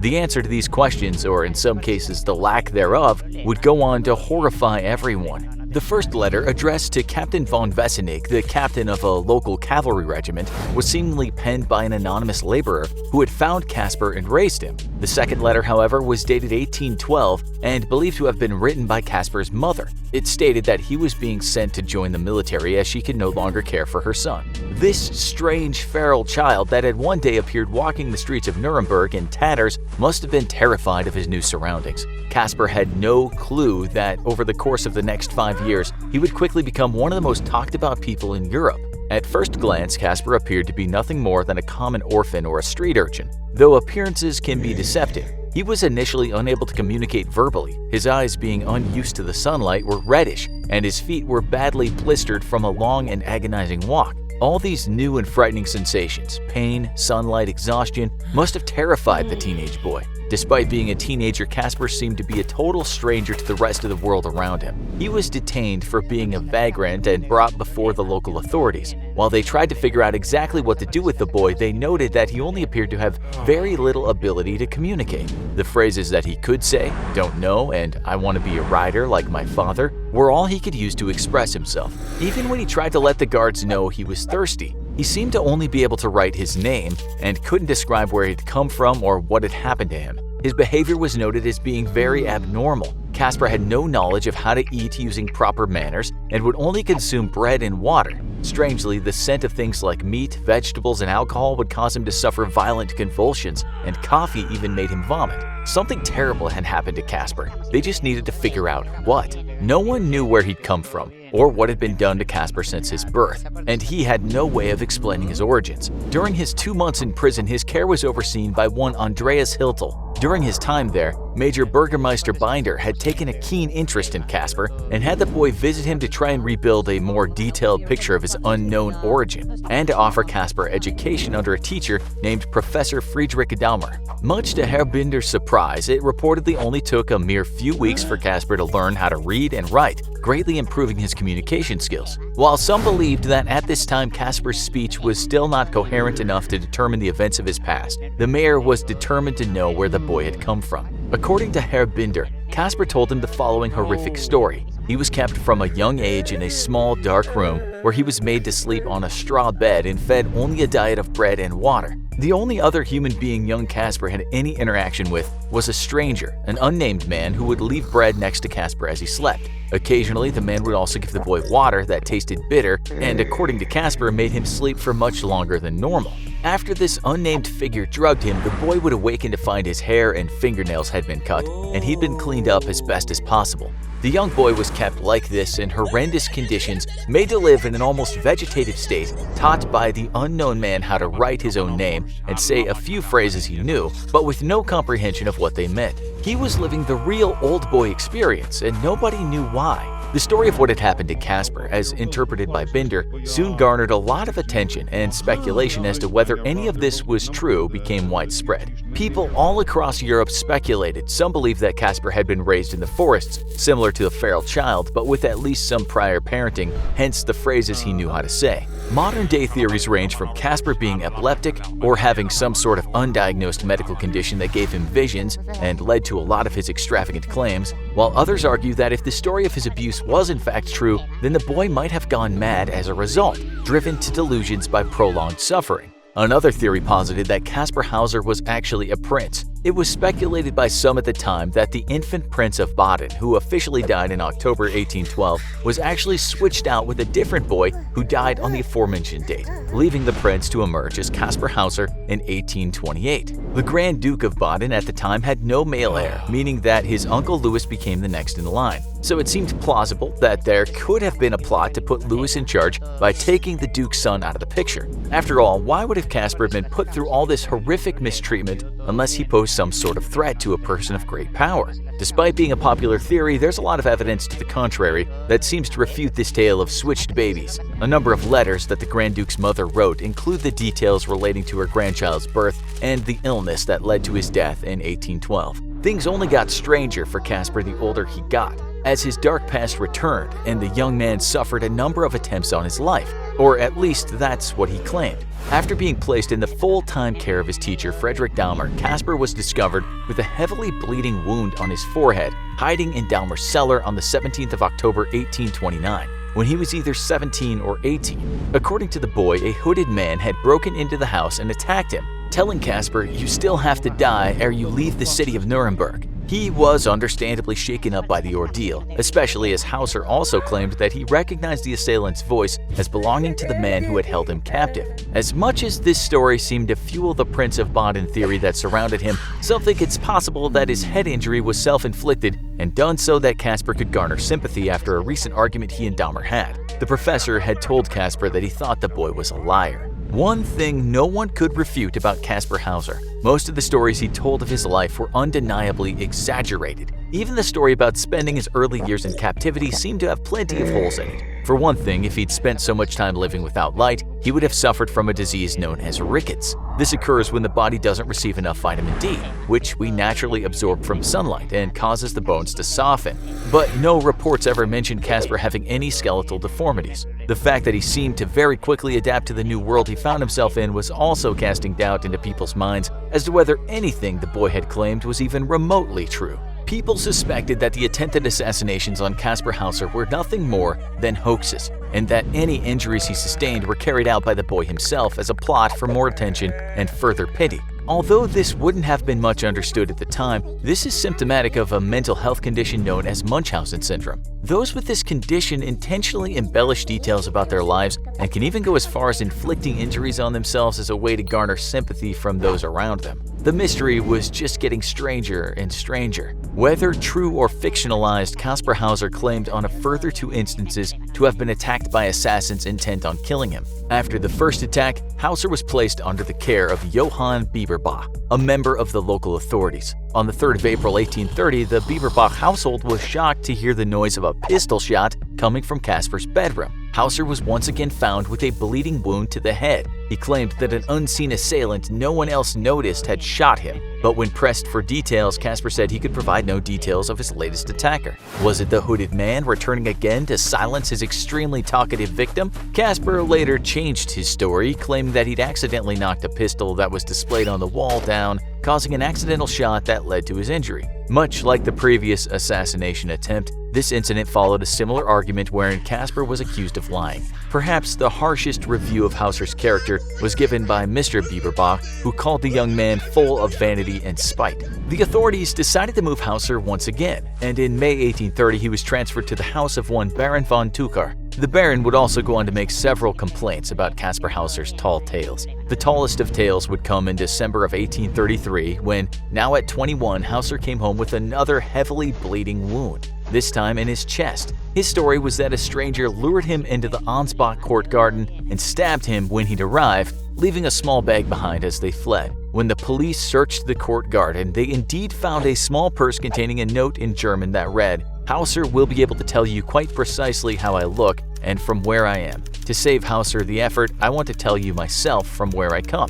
I come from the Bavarian border on the river. I will even tell you the name, MLO. Caspar Hauser ultimately died from the wound on the 17th of December 1833. His death was regarded as suspicious given the number of contradictions and inconsistencies in which he claimed happened. Why would an assassin intentionally leave behind a note mentioning where he was from? Another strange detail at the scene was that there was no second set of footprints. It'd been snowing heavily, but only Hauser's prints were present. If Caspar had been murdered, the perpetrator was a ghost. Given all those contradicting details in the story, the Ansbach court strongly suspected that Hauser had stabbed himself, maybe for attention like the other attacks, but he'd ended up stabbing himself deeper than planned. Doctors at the time even agreed that the wound could have been self-inflicted. As for the note, it became widely believed that Hauser had just written it himself in a ploy to create more public interest in his story. As it turned out, it worked, but he didn't survive to see it. No one knows for certain if Caspar Hauser lied throughout his life, but there were so many contrivances in the accounts of many of the events that he experienced, especially the attempted assassinations,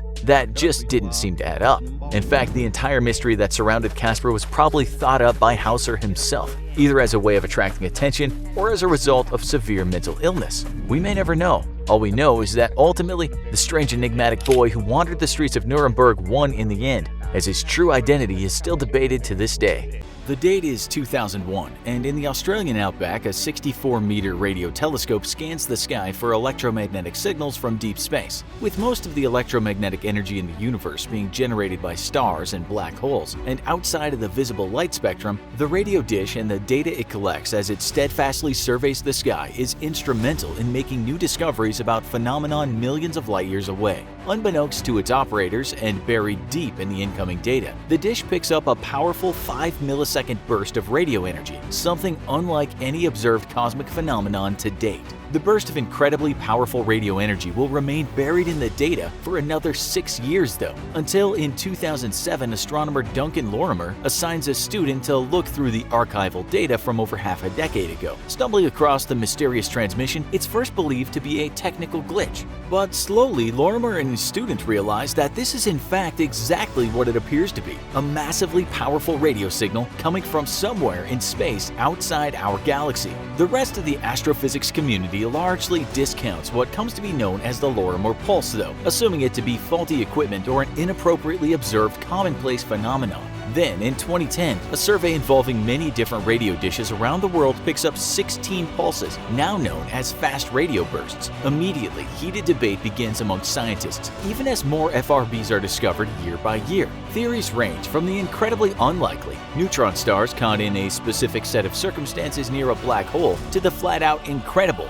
alien communications. Yet FRBs proved elusive and would never repeat themselves, leaving scientists completely in the dark as to their true origin. Then, in 2016, scientists working at the Green Bank Telescope in West Virginia and working with the Breakthrough Listen initiative make a startling discovery. The Breakthrough Listen project is aimed at detecting signs of intelligent life via eavesdropping on the universe at large within a variety of different radio frequencies. With the correct frequency that an alien civilization may be broadcasting in impossible to guess, Breakthrough hopes to use computers to scan through enough frequencies fast enough to catch rare one-off transmissions that might just be coming from a technological civilization. Then, suddenly, late one night on August 26th, astronomers pick up an incredibly powerful radio signal coming from deep space. The energy of the signal is so great that a natural origin is all but impossible, and so the astronomers turn all their electronic ears on the source of the transmission. For the next 5 hours, radio telescopes pick up a further 15 bursts of intense radio energy, all coming from the same spot in the sky. The scientists end up collecting a whopping 400 terabytes of data. Never before had scientists detected repeating FRBs, and the discovery of a repeating FRB throws out a great deal of theories for a natural origin. Stopping well short of announcing the discovery of alien intelligence, scientists are still forced to seriously consider that the repeating transmissions cannot be of natural origin. One natural theory put forward, though, claiming that the FRBs could be coming from a newly formed magnetar, a very quickly spinning neutron star with an extremely powerful magnetic field. While plausible, the theory fails to explain why the transmission only lasted for 5 hours though. Other theories are presented as well, and most involve incredibly specific circumstances affecting very rare cosmic phenomena. Given the size and the age of the universe, these extremely low probability theories are not truly impossible but are implausible. Slowly though, more and more scientists come around to the possibility that the FRBs are not natural in origin and are in fact signs of advanced intelligent life. To discover the plausibility of an alien origin, astrophysicists first calculated just how much energy would be needed to send a signal as powerful as an FRB all the way across galaxies. What they found is that by building an extensive network of solar arrays twice the surface area of the Earth around a star similar in size to our Sun, they could provide enough power to send such powerful transmissions across the universe. Such a construction is far beyond the bounds of what would be feasible for us humans. But what about advanced aliens? Well, if aliens really wanted to build such a mega structure, it would actually turn out to be relatively easy and really only require a very large investment in time. First, the aliens would build a set of pre-programmed von Neumann drones and launch them at the moons of neighboring planets or an asteroid belt if they had one. Von Neumann drones are hypothetical but completely plausible autonomous robots, which would be programmed to turn raw materials into copies of themselves. The replication process of a small fleet of von Neumann robots would be so efficient that in fact it's estimated that a single species could scout the entire galaxy in only a few tens of thousands of years by sending out probes that arrive at a star system, replicate, and then launch off to new star systems. In our scenario though, our drones will first spend a decade breaking down the raw materials of asteroids or a moon and processing them into new drones, creating a fully autonomous workforce of millions of drones in just a few years. Once the workforce is created, the drones would then turn to the process of assembling the giant solar dishes required to power the huge transmitter. For decades, the robots would mine raw materials, refine them, and transport them for assembly in space, all without interference from the aliens who built them. The aliens could literally kick up their feet and relax as their vast swarm of drones slowly but surely constructs a massive radio dish and solar power collectors in space outside their planet.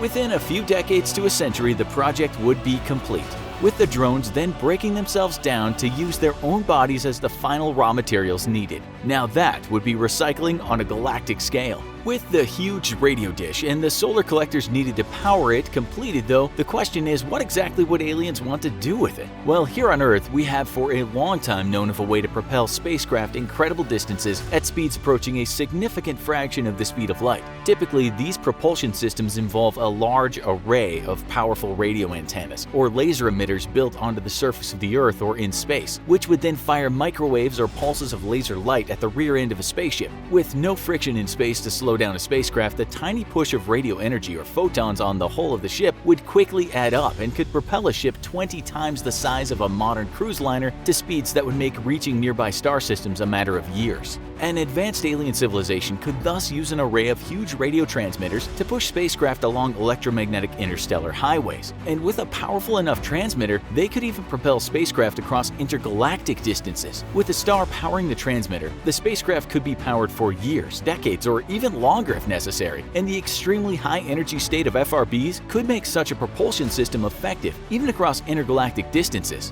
The only limitation would be the biological needs of the ship's crew, but if an alien civilization is advanced enough, even that would be of little concern, as they might simply put their crew into stasis that lasts for hundreds or even thousands of years. The alien propulsion hypothesis would even fit in with the fact that the FRBs are almost never observed repeating. This is because a giant transmitter near an alien world would itself be orbiting its host star, while that star orbited around the galactic core of its home galaxy, and that galaxy itself moved relative to other galaxies around it. This means that we would only be able to detect an FRB during the very rare and very short-lived moments that the beam of the transmitter crossed paths with the Earth. Of course, FRBs can also be used for signaling to other alien life and not just to push ships around space. Given their extremely high energy state and lack of similarity to any observed or easily explainable natural phenomenon, FRBs could be nothing more than something similar to shining a very bright flashlight in the middle of a forest, hoping that someone outside the forest is looking in your direction and noticing the bright flash of light. The key would be to make sure that the pulses are repeatable over a shorter duration. That way, an alien civilization who detects them would have a very hard time explaining them as having a natural origin, which is exactly the case with our current observations of FRBs. With such a vast universe, though, it would be extremely unlikely that the Earth would be in the direct path of a series of FRB pulses. And much like in the scenario earlier where they're being used to push alien spaceships along, we would only detect them by accident when the beam crosses our path. However, if an alien civilization was actively transmitting throughout space, then eventually the Earth would be in the direct path of a set of pulses, exactly as happened in 2016. Given the size of the universe, it's very likely that many civilizations would all have the same idea for intergalactic communication with other species, and thus our detection of so many FRBs could be a tiny percentage of what is essentially a huge intergalactic conversation of which we've yet to take part. Of course, FRBs could also end up being nothing more than another weird astronomical phenomenon that we don't quite understand yet. Our top scientists here at the infographics show, though, can confirm that FRBs are definitely not transmissions from Zeti Reticuli aliens, who are definitely not coming, and they're definitely not already here to eat your delicious brains. July 1st, 1981, at around 4 in the afternoon, some furniture removers working at a house in Wonderland Avenue in LA's Laurel Canyon neighborhood hear a woman groaning. It's coming from the house next door, number 8763. Peering through a window, what they see is nothing short of a bloodbath. In a panic, one of them calls 911. Soon, hardened detective Bob Souza is on the scene. What he finds surprises even him. People in the house have been beaten so violently they barely look recognizable. He turns to his partner, Detective Lange, and says, "This is overkill. This has to be a revenge killing." What he was looking at was a crime scene that became known as the Wonderland Murders, a slaughter that involved drug-addicted thugs, a legendary porn actor, a neo-Nazi, and a drug kingpin at the center of it, whose clients included Hollywood movie stars. All of these people, and likely more folks, were enmeshed in one of the biggest American crime mysteries of all time.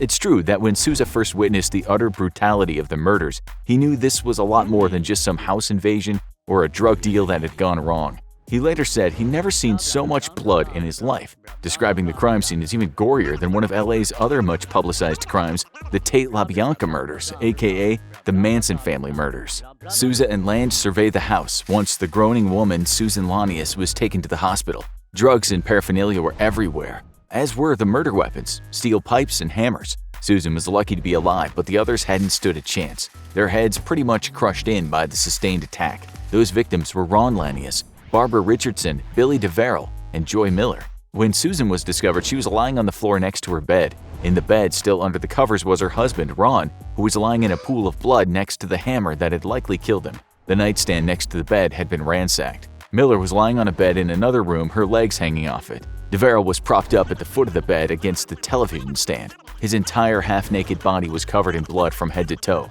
The entire room had been ransacked. The TV was on, playing Channel 3. Richardson was the only one discovered downstairs, next to the sofa that she'd been sleeping on. It seemed that a gang had entered the house when all the occupants were asleep. They'd likely all been bludgeoned before they could put up any kind of a fight. Now you need to know something about the victims, a bunch of people who certainly had a track history of doing bad things themselves. In the 1970s and 1980s, 8763 Wonderland Avenue was a notorious place. Wild parties were often thrown there, fights erupted, people walked in and out of the house looking like they'd been on a 10-day drug and booze bender. They looked like that because they had. Miller was the actual owner of the house, and she lived there with her boyfriend, DeVerrell. The reason Sue and Ron Lanius were there was they were part of the outfit, which was the Wonderland Gang. These people made hay while cocaine covered the streets of LA like a bad snowstorm in Maine. From the house, they dealt huge amounts of the stuff, which of course meant a lot of unseemly characters going around there from time to time. One of those characters was the porn legend John Holmes, a man noted for his incredibly large phallus and the fact that after giving up his meatpacking job, he slept with in the region of 14,000 women. The people often found in that house were sketchy, to say the least. Ron Lanius had been dishonorably discharged from the U.S. Army for smuggling heroin back from Vietnam in the body bags of dead soldiers. He was also later linked to the murder of a snitch, but was never convicted of it. He did spend time in prison, though, for smuggling heroin over the U.S.-Mexico border. According to the cops, he was ruthless and cold. A detective once said about him, "You could put a gun to his head and his pulse would never break 70. DeVerrell was not so cool-headed. He was a longtime heroin addict who wanted out of the game but wasn't able to due to his addiction. He was never 2 steps away from Lanius. Miller, too, was an addict, and that's the reason she fell in with the gang. As for Barbara Richardson, it seems she was only guilty of being the girlfriend of another member of the gang. His name was David Lind, a heroin addict with a history of violence who was a member of the Aryan Brotherhood. He should have been there that night, but fortunately for him, he was at a motel in the San Fernando Valley taking large amounts of drugs with a prostitute. As for Susan, the survivor, while she was no angel, she was only at the house because her husband was. We'd like to tell you that she later told the cops everything she saw that night, but her skull was smashed so bad she lost part of it. She suffered from amnesia after that and was never able to recall anything that happened on that fateful night. Okay, so why would anyone have committed such brutal act against these people, some of whom were not really hardened criminals? As you know, this wasn't a cut-and-dried robbery, it was revenge. Someone wanted to make a statement. The murders happened on July 1st, but it was what happened on June 29th which explains, or might explain, the bloodbath a couple of days later. And that's because the Wonderland Gang had brazenly robbed a very well-known figure in the underworld. His name was John Nash, a person who'd arrived in the USA after spending time in a Palestinian refugee camp. He had it tough growing up, never forgetting seeing his brother-in-law shot down by Israel Defense Force soldiers. When he landed on the US shores, he had all of $7 to his name, but he soon put a lot more money in his pocket. Let's just say his hard-knock life made him not only someone not to be messed with, but it was also the motivation behind him making stacks of cash in the land of milk and honey. After some years of living in the US, he was the owner of nightclubs, strip clubs, and restaurants in LA. It was at one of his nightclubs that he met John Holmes. They were actually quite close. Nash loved introducing his friends to the man with the celebrity penis. Holmes wasn't exactly a household name, but in the bars and clubs he was something of a star. He was also an avid consumer of cocaine and crack cocaine, which pretty much resulted in his once gifted member not being able to rise to the occasion. That was about the time he told the gang about his nightclub owner Buddy that kept a lot of money and drugs in his house. On June 29th, Ronlanius, DeVerrell, and Lind paid Nash a visit. They had a driver that we haven't mentioned yet in Tracy McCourt. He didn't enter the house, but waited outside in a stolen getaway car, a Ford Granada. The plan was simple. Holmes had been at Nash's house on 3 occasions earlier in the day, partying a little and asking to buy some cocaine. When he left the place for the last time, he opened a latch on the patio door, believing that Nash wouldn't know it was unlocked. Through Holmes, the gang knew that Nash kept a lot of cash in the house, as well as large amounts of heroin and cocaine. Holmes also informed them that he had a stash of guns. What they might not have been fully aware of was the wickedness of the man they were going to rob. The robbery, for the most part, went smoothly, even though Nash's bodyguard was grazed with a bullet from a gun that had been accidentally fired. After seeing that, Nash got down on the floor and pleaded for his life, something that quietly enraged him. Still, he opened the safe. The gang, high on life, as well as drugs, laughed out loud when they drove away with $1.2 million, about $3.4 million in today's cash worth of drugs, mostly cocaine and heroin. The haul also included cash, guns, and jewelry. They were rich, for the time being at least. As for what happened the day after, stories differ. Some accounts say Holmes was seen by some of Nash's men wearing some of the stolen jewelry, and he was subsequently dragged back to Nash's house. Other accounts state Holmes went there on purpose just to take the heat off him. In his book, My Life with Liberace, drug addict and former lover of Liberace, Scott Thornton, said he was at Nash's house buying drugs when he saw Holmes being beaten by Nash's bodyguard. He also claims to have heard Nash explain to Holmes that if he didn't tell him who committed the robbery, he was going to have someone in his family murdered. This scenario looks very likely when you hear what Detective Sousa and Lange found at Nash's house a few days later. That was around $1 million worth of cocaine. And guess what? The cops didn't find any cocaine, or at least any substantial amount, at the Wonderland house. At Nash's house were also things that looked like they'd been taken from the house on Wonderland. It looks as though this crime should have been solved then and there, but it just wasn't that simple. The cops certainly thought Holmes had been one of the men who did the Wonderland hit. His fingerprints were found on one of the bed headboards right above where a bloodied Lanius was found lying. Still, when he went to court on a charge of 4 murders, the verdict came back not guilty. Holmes was seen as one of the victims in all of this, being forced by the gang to do what they had told him. On March 13, 1988, police visited Holmes as he was dying from complications due to AIDS. They asked him again what happened that night. Holmes was so sick all he could get out were mumbled, incoherent words. He died soon after the visit. Later in 1988, the Los Angeles Times dropped a bombshell. The paper wrote that soon after the murders, Holmes sat in a bathtub crying. He turned to his wife Sharon and said, "There's somebody out there who wants to kill me." She asked why, to which he replied, "The murders. I was involved. I know who did it. I had to stand there and watch what they did," he told Sharon, saying what he saw he could never forget. It was similar to what the cops thought but couldn't prove, although their theory had Holmes joining in on the murders. Police were still working on the case at that point. They were sure they knew what had happened, but as yet just couldn't prove it. Detective Lange told the Times, "There's no mystery because we know who's involved and we know why." As for Nash, he was never charged with the murders, although he did spend about 2 years in prison for cocaine possession. In 1990, a jury decided 11-1 that Nash was behind the murders, but since that was a hung verdict, he was acquitted.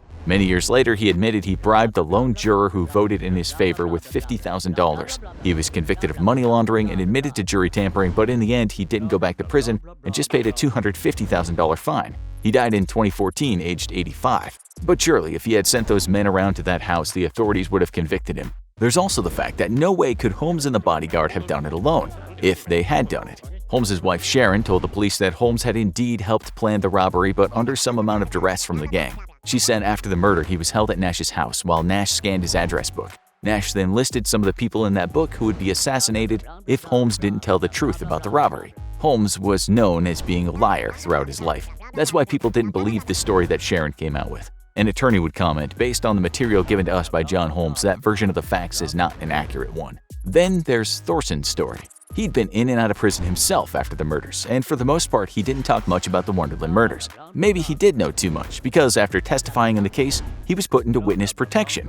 That didn't prevent him from getting shot 5 times in 1990. While he's still in prison right now, he talked more after Nash died. In 2021, he was interviewed in prison by the Daily Beast. He said it was a very sensitive subject, but now that Eddie Nash is dead, I don't really care. He called Nash the drug lord of Los Angeles, alluding to the fact that he wasn't the kind of person you could just steal from. Thorson said yet again that he saw the bodyguard hitting Holmes and demanded to know who had committed the robbery. He also said this: "I was there when they brought him back. There were certain things that the police department never told the public at the time, like that the victims were beaten so hard that there were indentations of the pipe on their forehead." According to Thorson, Nash was renowned in Hollywood for having the most superior cocaine and heroin. He said it was he who helped hook Nash up to drug-taking celebrities such as John Belushi and Richard Pryor. "We had the best coke in town, and we were supplying it to Hollywood. So that's what was going on," said Thorson.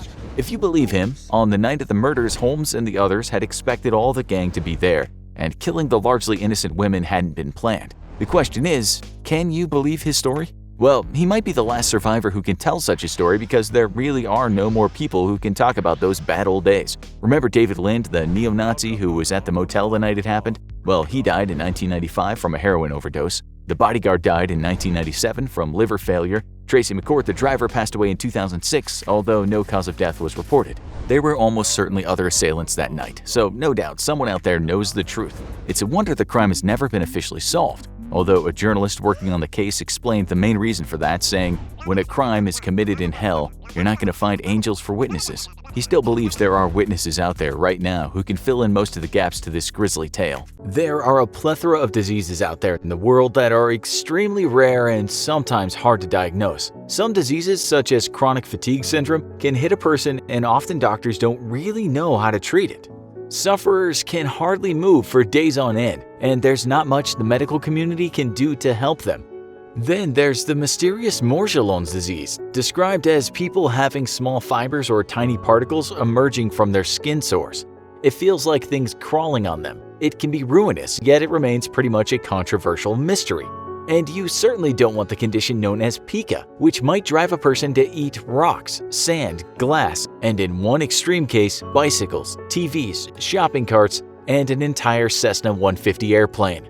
Today we have a case for you which astounded people this year, the case of a Filipino man whose head swelled so much some media reported it to be 3 times bigger than it was when he was in good health.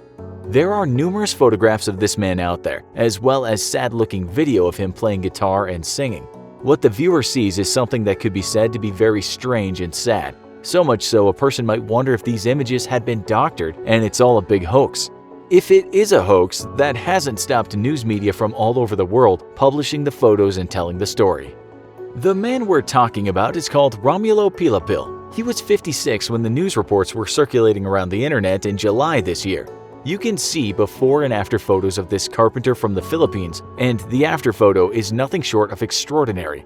His head is indeed incredibly swollen, as if it's been pumped up. His lips look like they've been inflated, his eyes swollen beyond recognition. He also has quite a slight frame which accentuates his oversized head. Here's the story of what happened to him according to those reports. Around 3 years ago, he developed sinus problems as well as itchy eyes, something anyone who's had allergic rhinitis, aka hay fever, has to put up with at various times in their life. But Romulo's condition got worse. He was, of course, just diagnosed at the beginning with having sinus problems, but then things started to swell. It became unbearable for him, and in time his eyes swelled so much that he couldn't see. Because of that, he couldn't work, and financial troubles ensued. At the time, doctors on the island of Leyte, where he lives, said they just didn't know what was happening to him and he needed to go to Manila to get treatment. That was hard because he had no job and not enough funds to travel to the capital and receive treatment. In photos taken in what is presumably his home, an edifice built from wood and corrugated iron, it's clear that he is quite poor. It's reported that his kids had to drop out of school to work and his wife had to take a job as a street sweeper. He was put on a course of medicine to treat the swelling, but nothing seemed to work. You can only imagine how alarmed this man would be looking in the mirror and seeing his head expand like that. His nephew, John Santos, told the media his eyes looked irritated that day and his nose was red. He had colds, so everybody thought it was sinusitis. Then his face started to swell. John said no local doctors knew what to do with his uncle and they just said he needed to see a specialist. That wasn't possible, and Romulo lived with his swollen head, unable to work and in no doubt some amount of pain. The Western media stopped there. End of story. This case was so bad some people have commented that it wasn't real, that it was some kind of hoax. For that reason, we tried to find the source of the information. We don't want to be telling you stories that aren't true.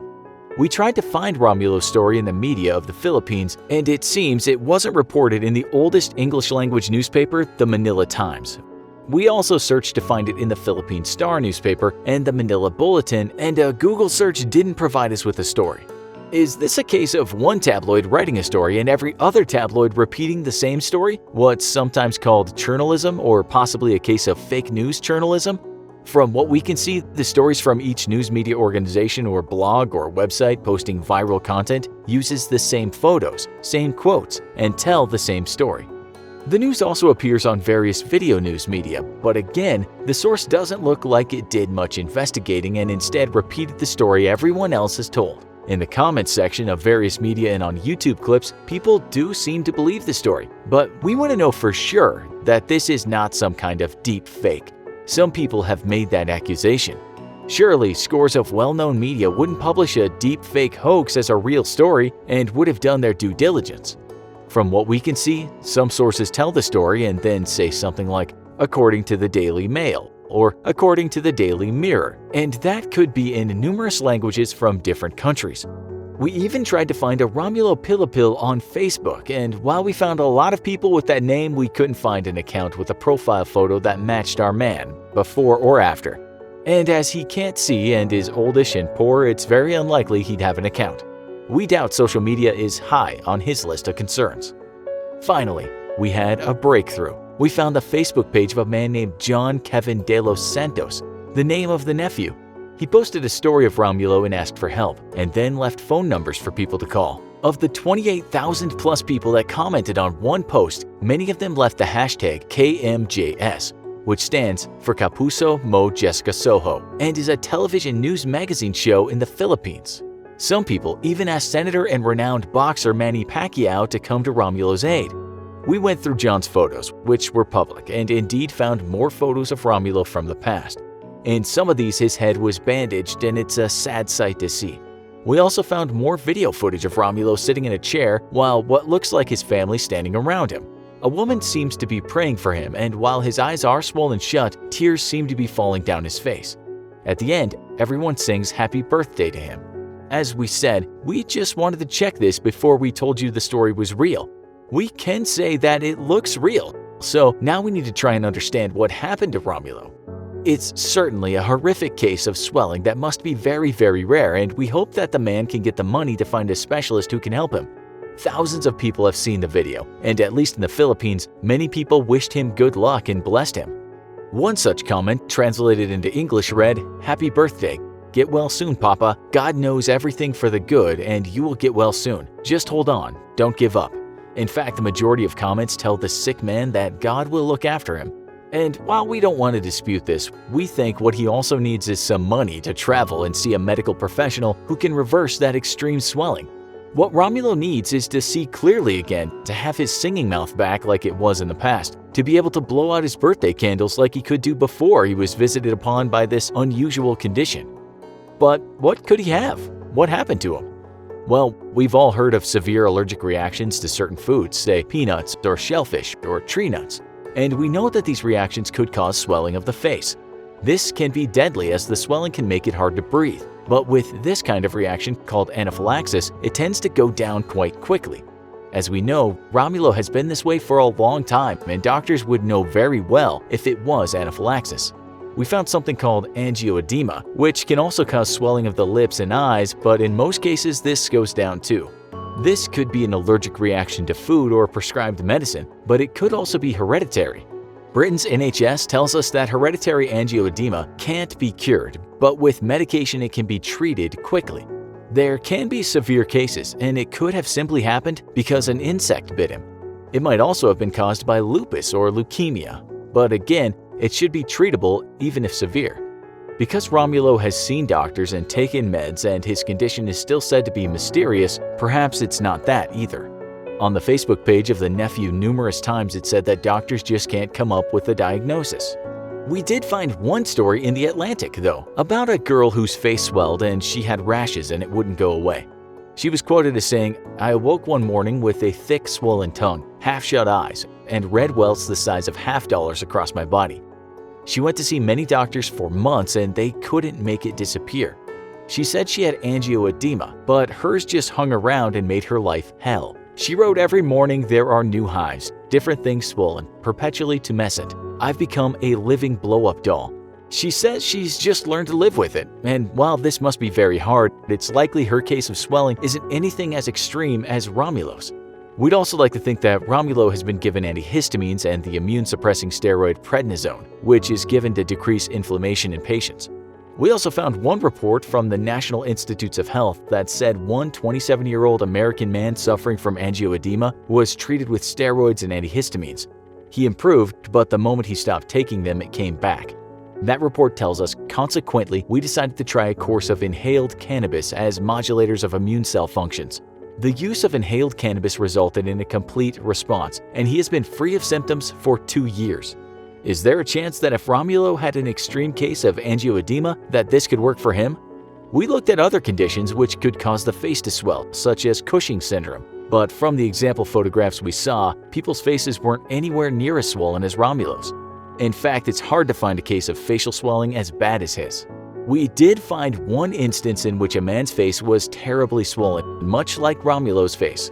This was in 2015, when a Chinese factory worker was rushed to a hospital after his face swelled to enormous proportions. Central European news reported that several hospitals turned the man away because they didn't know how to treat him. But one doctor diagnosed him as having something called neonatal scleroderma. This is an exceptionally rare skin disease that can be fatal. The doctor who treated the Chinese patient said the culprit was likely a mosquito, adding that if the critter gets a person in the lymph node, it could cause this kind of intense swelling. According to some sources, this condition might stick around. Still, looking at the photographs, we can't find a case that matches Romulo's, and apparently the Chinese man was fine soon after seeing a doctor. Nestled deep in the woods near Salem, New Hampshire, resting atop a mountain known by locals as Mystery Hill, exists a peculiar site like no other. A site full of strange rock formations, mysterious man-made stone structures, and a labyrinth of hand-built caves. There are countless different theories about who is behind this strange site. Was it built by ancient peoples? Is it the home of a long-lost civilization? Could it have even been left behind by aliens? No one seems to know exactly how it came to be, but one thing is for sure. There are many more questions than there are answers about the mystery behind the American Stonehenge. The American Stonehenge is truly a remarkable site, spread out over 12 acres atop a rocky granite hill in New England. The site is home to some of the most interesting and mystifying structures that can be found anywhere in the U.S. The hilltop is covered by a maze of low stone walls made of deliberately stacked flat stones. In some places, massive granite slabs have been laboriously laid on top of the stone walls, creating a sheltered cave-like chamber with mystical names like Sun Deck and the V-Hut. Then there's the bewildering structure known ominously as the Oracle Chamber, a snug underground room carved into the stone, complete with a rough stone bed and even what appears to be a crude stone tube leading outside. And of course, we can't forget about the sacrificial table, an enormous 4-ton granite slab that covers the Oracle Chamber and that may have been used in ancient spiritual rituals. There's also the scenic astronomy trail, which takes visitors on a winding tour through the site's staggeringly accurate astronomical calendar made of stone monoliths. But where did these incredible structures come from? Who built them? And most puzzlingly, why did they create them? These intriguing questions have been hotly debated by both professional scholars and amateur sleuths for decades, but we have yet to unlock the site's secrets or solve the mystery of the American Stonehenge once and for all. Each year, thousands of visitors from across the country and around the world flock to the American Stonehenge, all inexplicably drawn to the mystifying site in the hopes of finding the answers to its cryptic mysteries. The 105-acre property that encompasses Mystery Hill and its curious formations has been in the Stone family for more than half a century. since they purchased the land in 1956. The Stone family dubbed the site American Stonehenge, a nickname that's both a play on the family's name and an homage to the famed original Stonehenge site, a majestic prehistoric stone monument located in England. The Stones opened the site to the public and began offering tours in 1958, and the current owner, Dennis Stone, has dutifully carried on his family legacy. He runs the American Stonehenge alongside his wife and son, offering tours of the site and educating visitors about its supposed historical importance. They host special events like solstice celebrations and astronomical viewing parties, and they operate a gift shop and even an alpaca farm on the property to cater to curious visitors. Dennis and his family firmly insist that the American Stonehenge is the oldest man-made structure in the entire U.S., and visitors on the site are invited to view a 10-minute video that explains Dennis's version of the site's history and meaning. But they don't have to take Dennis's word for it. For just $12, visitors can explore the site for themselves and come to their own conclusions about the truth behind the mystery of the American Stonehenge. And there are plenty of intriguing things to be seen at this truly bizarre site. Locals had been aware of the strange stone structures atop Mystery Hill for hundreds of years before they became widely known to the public, but the site had mostly been ignored, assumed to be the work of early colonial settlers in the area. Things changed in 1937 when the property was purchased by insurance executive William Goodwin.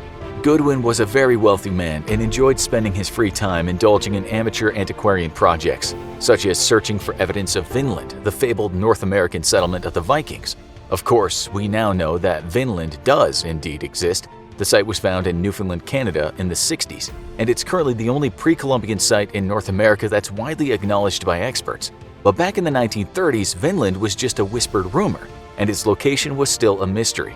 Many, from learned professionals to amateur sleuths like Goodwin, were keen to be the first to uncover evidence of the Viking settlement, or of any other pre-Columbian settlements on North American soil.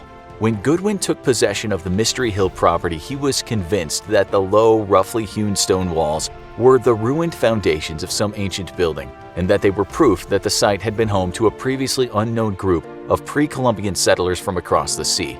His personal pet theory was that the site had been created by a group of Culdees or Irish monks who were fleeing Viking invaders, seeking shelter and eventually settling atop Mystery, where they built a new monastery. To date, there's been no solid evidence brought to light that would support this theory, but that hasn't stopped it from spreading and spawning other imaginative theories about the pre-Columbian settlers. Theories abound about different groups of European explorers reaching the eastern shores of North America before Columbus officially discovered it in 1492, and plenty of people believe that the incredible structures at American Stonehenge are the product of early Celtic settlers, adventurous Viking invaders, or even intrepid Mediterranean explorers who arrived before the 15th century.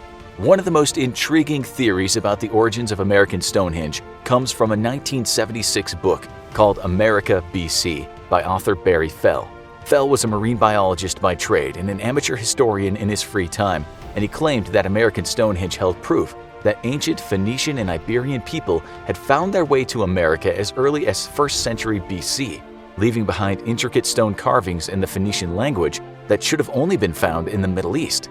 Experts have since debunked Fell's ideas, but surprisingly, his is not even the most outlandish theory about American Stonehenge. Some take things a step further and look for answers to the site's mysteries beyond our world. One of the most astounding features of American Stonehenge is the Astronomical Trail, a peaceful half-mile hike through the serene woods, complete with panoramic views of the surrounding hills, which takes visitors through a sprawling astronomical calendar. Like its namesake in England, the American Stonehenge's astronomical calendar is made up of standing stone monoliths and functions like a huge sundial, with individual stones aligning perfectly with important solar and lunar occurrences, like the spring and fall equinoxes and the winter and summer solstices. But some skeptics claim this is nothing but a coincidence, but many more believe this was a purpose-built structure designed to help early people track the passage of the seasons for farming or even ceremonial purposes.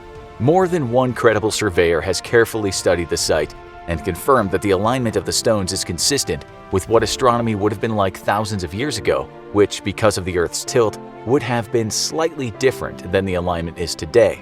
All of which begs the question, how did ancient pre-industrial people amass the in-depth astronomical and mathematical knowledge required to build such an accurate model of the movement of the heavens? For some, the answer could only be, of course, aliens.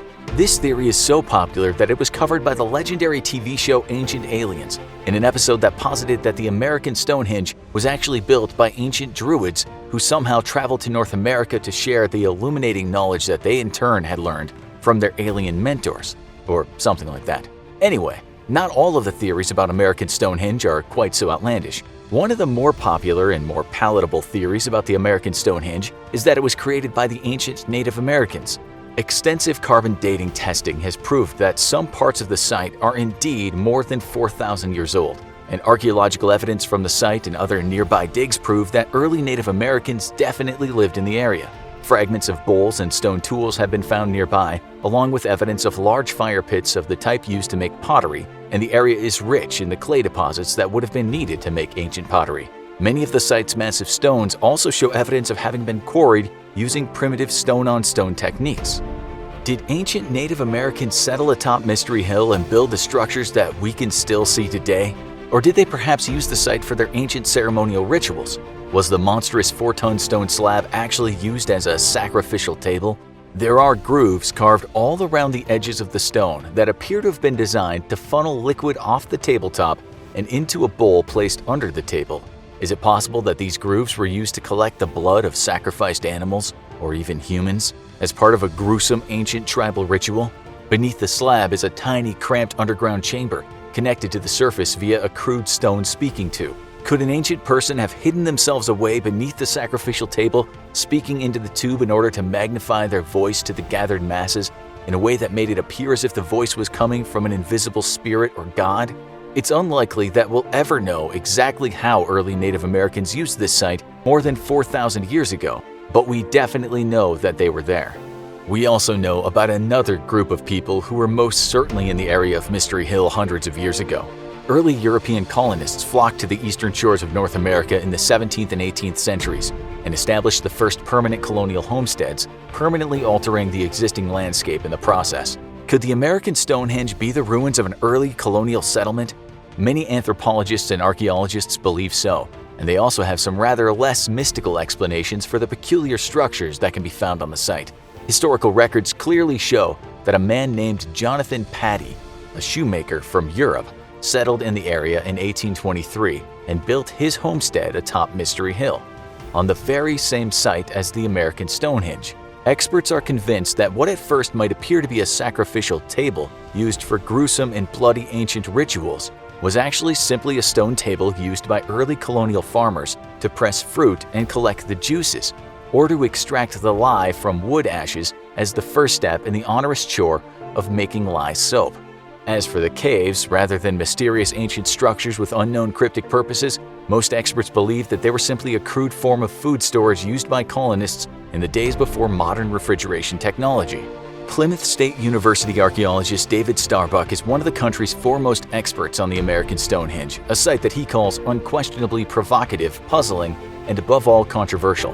In his opinion, the most likely explanation for this mysterious site is a combination of ancient Native American activity alongside stone structures later built by early European colonists. According to him, there's probably no serious trained archaeologist who believes that it was created thousands of years ago. In fact, Starbuck admits now that it's widely believed that our old friend William Goodwin actually created most of what we can now see at American Stonehenge himself.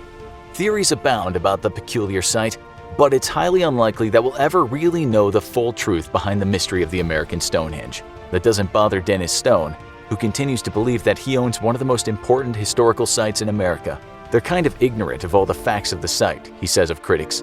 I'm not saying they're stupid, just that they don't know the facts. Whatever the truth is, there's no denying that it's a powerful experience to walk through the American Stonehenge site, following in the footsteps of early, possibly even ancient peoples, and reflecting on those who have walked where we now walk hundreds or even thousands of years before us. It's a little dim, quiet. As you descend into the museum, the air seems to thicken. There's a smell of old dust along with something else. Even though you've never smelled it before, the primal part of your brain recognizes it instantly. Death. The mummies line either side of the long hallway. Some are propped against the wall, some have been dressed in modern clothing. You could reach out and touch them if not for the glass. They're screaming, mouths wide open in agony, puckered, shriveled skin stretched tightly over bones, eyeless sockets that seem to stare deep into your soul. But where did this macabre collection of mummified remains come from? Cholera is a highly contagious disease often characterized by vomiting, diarrhea, and dehydration. Some victims die within hours of infection. During the 19th century, 5 cholera epidemics swept the world. More than once, the disease badly ravaged the city of Guanajuato, Mexico. To control the spread, many were immediately buried after death. In some cases, people were buried alive while dying.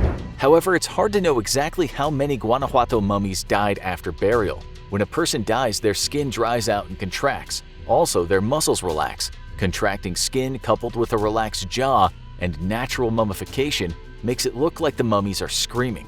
Then there's this strange and sad case of Ignacia Aguilar.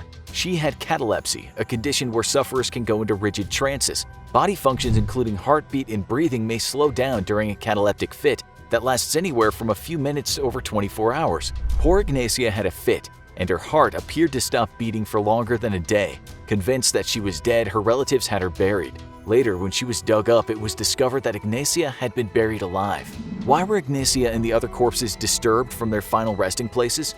Due to the high number of cholera deaths, the local Santa Paula cemetery not only began to run low on space, but the cost to maintain it became burdensome. In 1865, to defray expenses, the Guanajuato government imposed a tax for permanent burial. Relatives were required to pay annually to keep their departed loved ones buried. If a family failed to pay, their family member's corpse was dug up to make room for someone else. 5 years after his death and burial, Dr. Remigio Leroy was the first corpse to be disinterred on June 9, 1865. Others soon followed. To their surprise, cemetery workers found that several of the corpses were mummified. The arid soil and hot climate of the Guanajuato region had naturally preserved the bodies. The city kept the mummies on an ossuary under the Santa Paula cemetery in case the relatives showed up with the money wanting a reburial. The cemetery workers began charging a fee to let the curious take a peek at the bodies. By the turn of the century, a significant amount of corpses had been dug up, and the whole operation had grown into a museum. Tourists were fascinated by the mummies, especially Ignacia. When her corpse was disinterred, she was found face down, with scratches on her forehead.